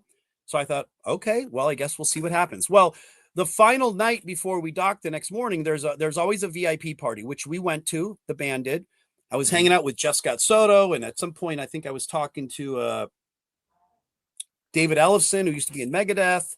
Yep. Michael Lean, Michael Thomas from Adler, a bunch of us, a bunch of the guys are in there. We're all talking. And at some point I see Sebastian and his wife, probably 30 feet over this way. And they're looking my way. And I thought, he sees I'm over here, you know, and I saw him. So I went and got a water and talked to a few more people, and he kept looking my way. So I thought, well, I'm not going to wait until he grabs me by the neck from behind. I'm just going to go up to him. You know, he said he wanted to talk to me. So I literally walked straight up to him. I went by myself. I didn't go with anybody. I put out my hand. I said, hey, Sebastian, Stevie Rachelle, I heard you wanted to talk to me. And I was literally standing a foot from him. I had my hand up like this to shake his hand. And he basically started melting down, started calling me names. Some point started yelling, get the fuck out of here. I'll have you kicked off the ship. I laughed in his face. I said, I'm not getting kicked off the ship. We're in the middle of the Caribbean, dude. Come on. Like, and you know, a lot of insults, a lot of F-bombs, you know, he called me fat multiple times, which I honestly think maybe he kind of mixed up fat for bald. Maybe he wanted to call me bald, because I thought, if I'm fat, then what are you? You know, like, I think I'm probably in better shape than you. And at some point he was pretty bloated. His gut was all sticking out, you know, and he's lost weight. He looks better now than he had in a while. So kudos to him. But he continued to call me fat. He continued to call me homo. He called me a bunch of names, but I never flinched. I didn't yell. I didn't scream. I didn't call names back. I just kept my cool. But with him flailing his arms, and what he did to me was pretty much what he does when he stop the show, and he starts ranting and raving and pointing somebody out and kick him out. You know, that's pretty much what he did to me, only I was standing right in front of him. Right. And so at some point security says, hey, guys, separate it. They asked me to move away. Then they said, hey, come out here. You know, we don't want you to cross paths. And then the guy said, stand over here. They're going to take him out as well. We don't want you to. And there was a couple of guys, they were trying to keep in front of me because they didn't want me to suddenly do I'm taking a run for it, you know? Right. And they both said, the security guys, you know, I introduced myself. I don't think they knew who I was, and I don't think they knew him either. They were like just jarhead muscle guys, you know, kind of built. I'm guessing they were probably like, you know, college age.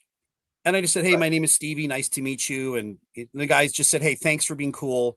Thanks for not making this more complicated. And then they kind of referenced the other guys kind of becoming hard to handle, you know. There's your Black Crowes sidebar reference.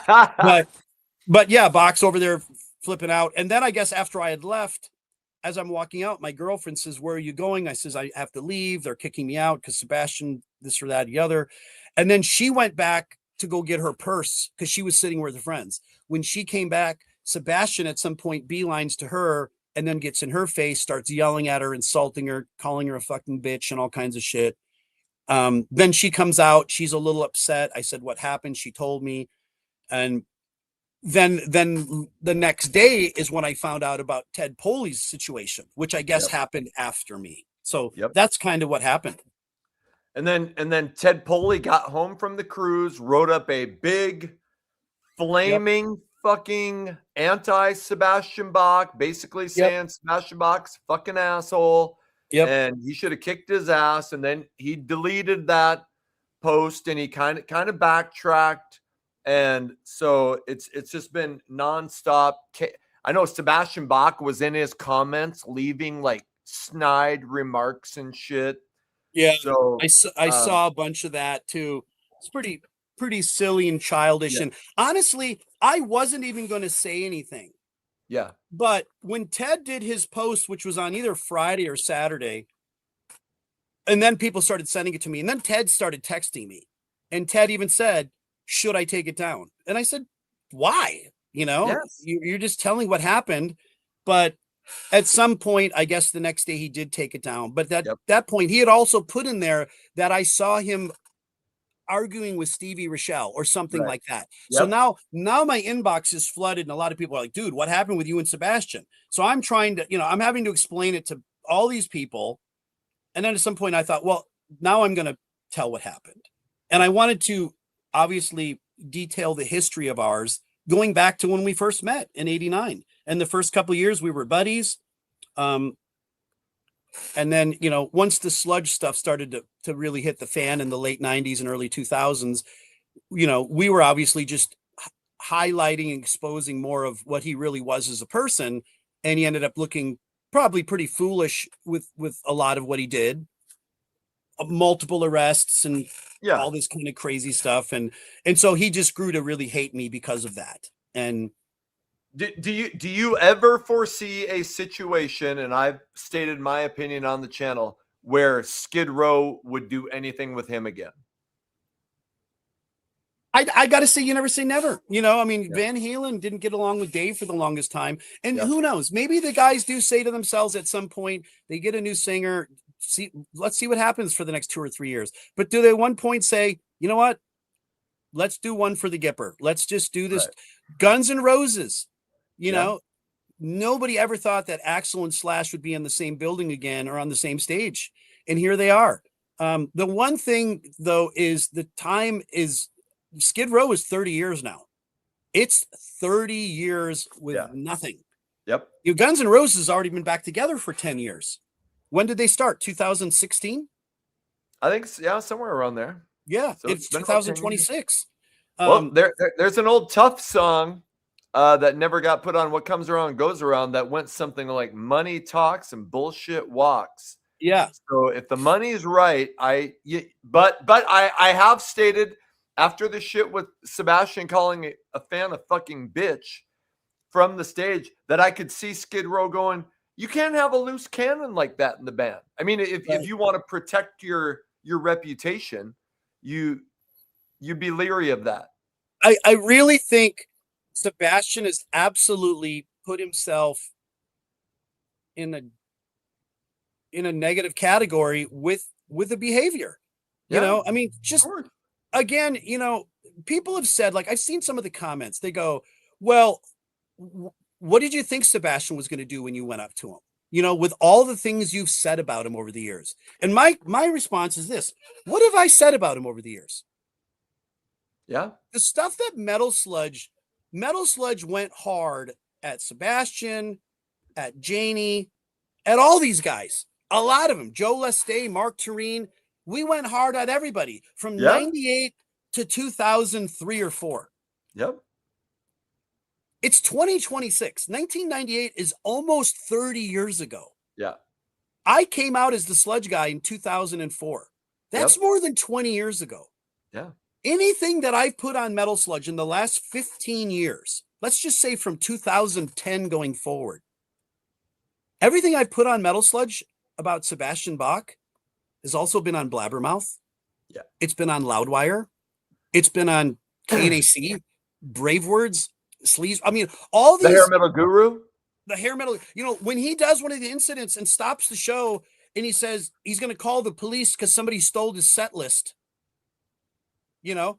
Or when he insults or says something about Snake or Rachel or the Skid Row singers that he claims he's never heard, or tells the girl in the audience she's a fat cunt and she needs to get the fuck out, or I'm not playing another. All those silly meltdowns. That's Metal Sludge isn't the only one who covered it. Facebook covered it. Instagram covered it. Twitter, X, every website is covered. He's had a history of these meltdowns, one right after another. So. I really don't think it would be happen, but like you said, never say never, because fucking the right offer comes in and it's close to Christmas and baby needs a new pair of shoes, and suddenly you're like, you know what, that guy I used to hate, maybe I don't hate him as much as I thought. Right. John Byrne, thank you, says, like I told you, Stevie, I will 100% be wearing a Tough shirt to box meet and greet next year because I'm a dick like that. Thank you, John. We said if anybody can get a capture with Sebastian wearing your Metal Sludge shirt in plain view, we'll pay you $500.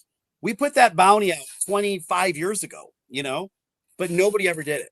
A couple people had it like in their jacket and it was zipped up. And I think some guy took a photo and at some point he like pulled the zipper down at one of the end of the photo and you just saw part of the logo. Right. But if you walk up to Sebastian, you're wearing a Metal Sludge shirt or a Tough shirt, chances are he's probably going to be angry.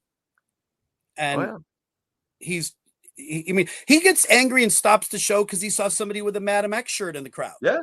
Or people have had Skid Row shirts from a tour with Johnny Solinger or somebody else, that wasn't part of the Sebastian era. And he gets upset about that. We'll see if there's any issues with him on the Twisted Sister. I mean, I don't think they're doing a ton of shows. So we'll see if he keeps it together for that. I think he will, because I do think he respects, his elders, the people that he looked up to when he was young. I wanted to, and if you have any last comment on that, but we were going to talk briefly about Rachel's solo album. Yep. And then we were going to briefly talk on the Monsters of Rock. So Rachel Bolan, Skid Row's bassist, is coming out with a solo album. It's called Gargoyle of the Garden State. It's coming out June 12th. So that's 10 days on Ear Music. And I'll just say the first single, At War With Myself, which has Danko Jones sharing vocals. I fucking love that song. It is amazing. So that's where I'm at so far. I've seen some clips on Instagram and Facebook, when you're scrolling, and Rachel's got a vibe. He's always been the cool guy in Skid Row. Yep. He's always looked cool, Yep. He's 60 some years old right now. He looked cool when he was 23. He looked cool when he was 33, 43, and he still looks cool now. He still has that rock and roll look, Yep. So he's put out At War With Myself, Anything But You, and Memory. And he was the punk guy. When they did that 1992 Beside Ourselves album, one of the singles, and you would think the record label would have been like, look, we're obviously having Sebastian Bach sing on any single, but they made a single out of the Ramones' Psychotherapy with Rachel Bolan singing, and I love that song. At War With Myself is a complete punk song, so if he goes punk metal, I'm all on board. In fact, I know I'll be buying the record because I really like what I've heard so far. Yeah, I've only heard the couple snippets on what is it, Facebook or Instagram. I haven't logged. I think I pulled up the video and had it on in the background, but I didn't pay a ton of attention. It was background music, but I liked what I heard. And for Rachel being the bassist in the band, he's, like you said, he's sang. Didn't they used to do? He would sing the Psychotherapy in the set too, right? Yes, they did it live a ton. So Sebastian would take a break and go get a hot tea on the side of the stage or whatever. Yeah, so he's got the ability to.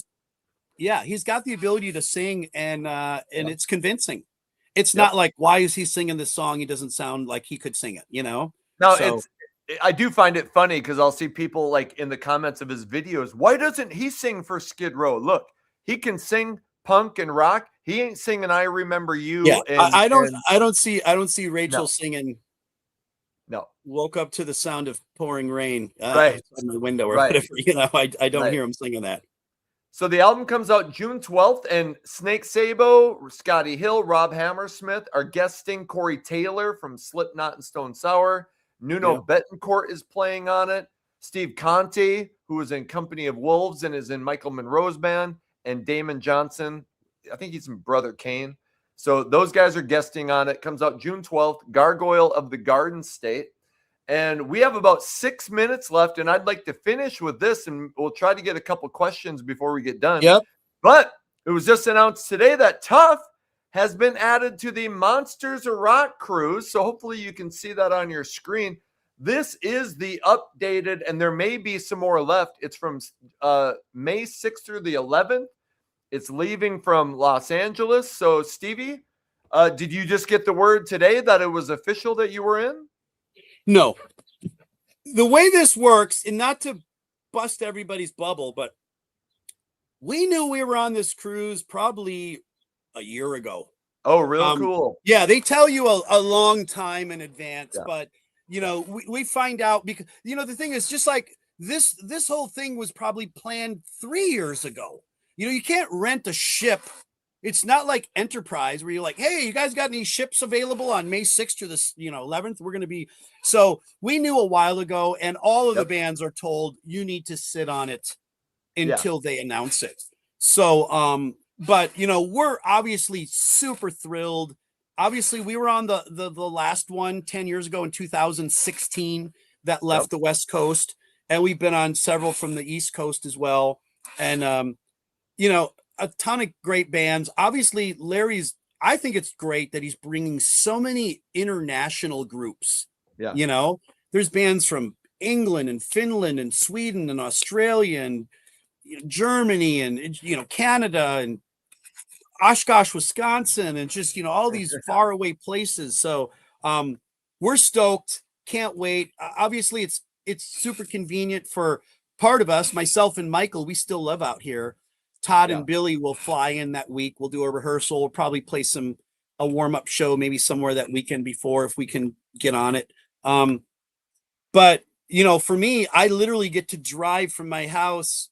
Me and my girlfriend will drive from here 90 minutes, maybe, tops, and we can park the car, roll our bags up to the gate and get on. When we go to Florida, everybody's got to fly to Florida. And we usually fly the night before. We got to stay in a hotel. Then the next morning you get on, then you got to fly home. So when we get back, we'll literally get off and drive home and be home in an hour and a half.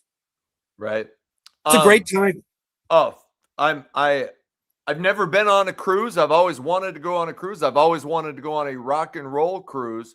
Right.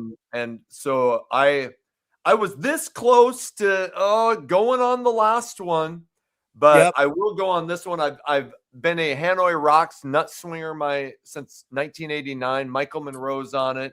Tesla. I'm just looking through. I'm really interested to see what happens with Sebastian Bach, Winger, Slaughter. I'm not going to say everybody. LA Guns, Vixen, Harem Scarum, Hardcore Soup, Rhino Bucket, Faster Pussycat, Taiketo, Black and Blue. Ted Poley's going to be back. Who else we got? Cold Sweat, Mark Ferrari and Chris McLaren will be there. Babylon AD, Midnight City, who I've talked about. Rob Wild will be there. That's going to be awesome. Wednesday 13 is exciting. Soto Beeler, Jeff Scott Soto and Jason Beeler from Saigon Kick. Joel Hoekstra and Brandon Gibbs. So anyway, awesome lineup. Let me give a couple shout outs to some of the others that you didn't nail. Obviously, Shay Kane. I'm pretty sure I think she's from Wales, is what I read today. Yeah. Sisters Doll are all brothers out of Australia. They're great. Shotgun Mistress. I think this is their first time. They're also out of Australia. Bad Marriage, which features Tommy Skioch from Tesla. Yes. The Poodles, the Virgin Marys. I'm not sure who they are. Tuck Smith and the Reckless Hearts, I think his band is called. I really like Tuck Smith. Yeah, really Shiraz Lane. That's a group. I think they're from Finland. My buddy Lizzie from Veins of Jenna and his band, The Cruel Intentions. Obviously, Taiketo. Like you said, Ted Poley. Loudness from Japan. Chris Holmes does The Sounds of Wasp and Armored Saint. Wigwam from Finland. Some of those bands towards the top that everybody hasn't really that familiar with in America. I'll tell you on the cruises. Eclipse, Heat, Hardcore Superstar. These bands fucking smoke. Yeah. Hardcore Superstar is fucking awesome. Pardon my language. Heat is also awesome. And, Heat actually was the band that Eric Grunwald used to sing for. And their original singer who was then left for Eric. Then when Eric went to Skid Row, the original singer came back. That dude is no joke. He's awesome. LA Guns, obviously you got Queensryche, Y&T, KK's Priest with Tim the Ripper Owens singing. dude, Sebastian Bach is a very good singer. He absolutely is. Back in the day, he was unbelievable. Yep. Eric Grunwald today. Yeah. Dino Jalusic. Yeah. Tim the Ripper Owens from KK's Priest. Yeah. I mean, dude, those voices those guys have, that's another level. I mean, power, ability. The guy from Queensryche, you know, and I wrote an article about Todd at some point. I thought he was kind of arrogant because he was being kind of arrogant in some of his posts. But Todd Latore, or whatever, how you say his name, from Queensryche. Yep. That dude's a fucking freak, man. He is unbelievable. Even I saw an interview on, who was he on? Was it CMS or maybe was it Get on the Bus? But he said something about he was at a festival and he watched Queensryche and he walked up to the front of the stage down in the pit and they came out and Jeff was literally standing there. And he said that Todd came down and gave him a fist pump and said, "Stick around. I'm going to blow your mind." And Jeff said, he did. He's really good. Wow. So I thought that was really cool for Jeff to say that about this guy that replaced him. But there's some amazing talent on this ship. The cruise is always awesome. And hey, to everybody that's tuned in today, we were close to 400 again. We're still well over 300. Anthony, take it away with some final messages, and I'll do the same at the end here. Yeah. I think we were up to 380, which is about our highest. I think every week we do this. Here, let me get rid of this shit. And John, thanks for that super chat. Stevie, he apologized for not stalking you this year, but he'll be back stalking you next year. So, and so many people in everybody's sharing. So I every week, I like the first week I was like, fuck, I'm like, where are the comments? And how do I put that video in? And so like now it's just been awesome, Stevie. It's been great doing this with you. And so that's all I really have. We look forward to next week. Stevie and I will talk and we'll figure out what we're going to be talking about. But it'll be all rock and roll. It'll be all chaos. And so I'm looking forward to next week. What do you got? Like, subscribe, what the hell, ring the bell. If you're on your phone, hype the video.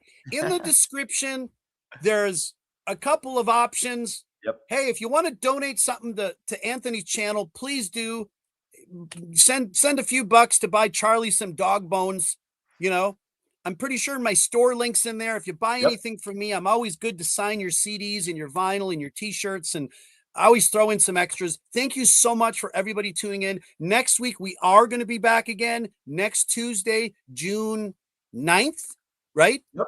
And every Tuesday this month, the 9th, the 16th, the 23rd, and the 30th, there's 5 hair metal gurus, hair metal chaos, the Guru and Rachelle. There's 5 this month. Be there. Hey, Stevie, you have some upcoming shows that I'm going to try to make it. What are those shows that you have going on in LA this summer? They're in July. We'll talk more about them in the next couple of weeks, but we're playing the Whiskey on Thursday night, July 23rd. And Friday, July 24th, we're playing with Slaughter and Quiet Riot at the Grove in Anaheim. So Slaughter, Quiet Riot, and Tough at the Grove in Anaheim, which is about an hour south of LA.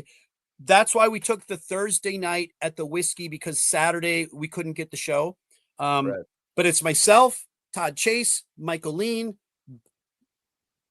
Billy Morris is not coming out. We're using Dougie Manross this summer for the West Coast shows. But Billy will be doing some shows with us in the fall. We're going to play some shows. And next year on the cruise, it'll be myself, Chase, Michael Lean, and Billy Morris again on the Monsters of Rock Cruise 2027. Awesome. Okay. Hey, everyone, thank you so much for all the super chats and the comments. We will be back next week. My name is Anthony. That's Stevie Rachelle. They call me the Guru. Remember, you come for the hair metal, you stay for the chaos. We'll see you guys next week. Metal chaos with the good. Do it again.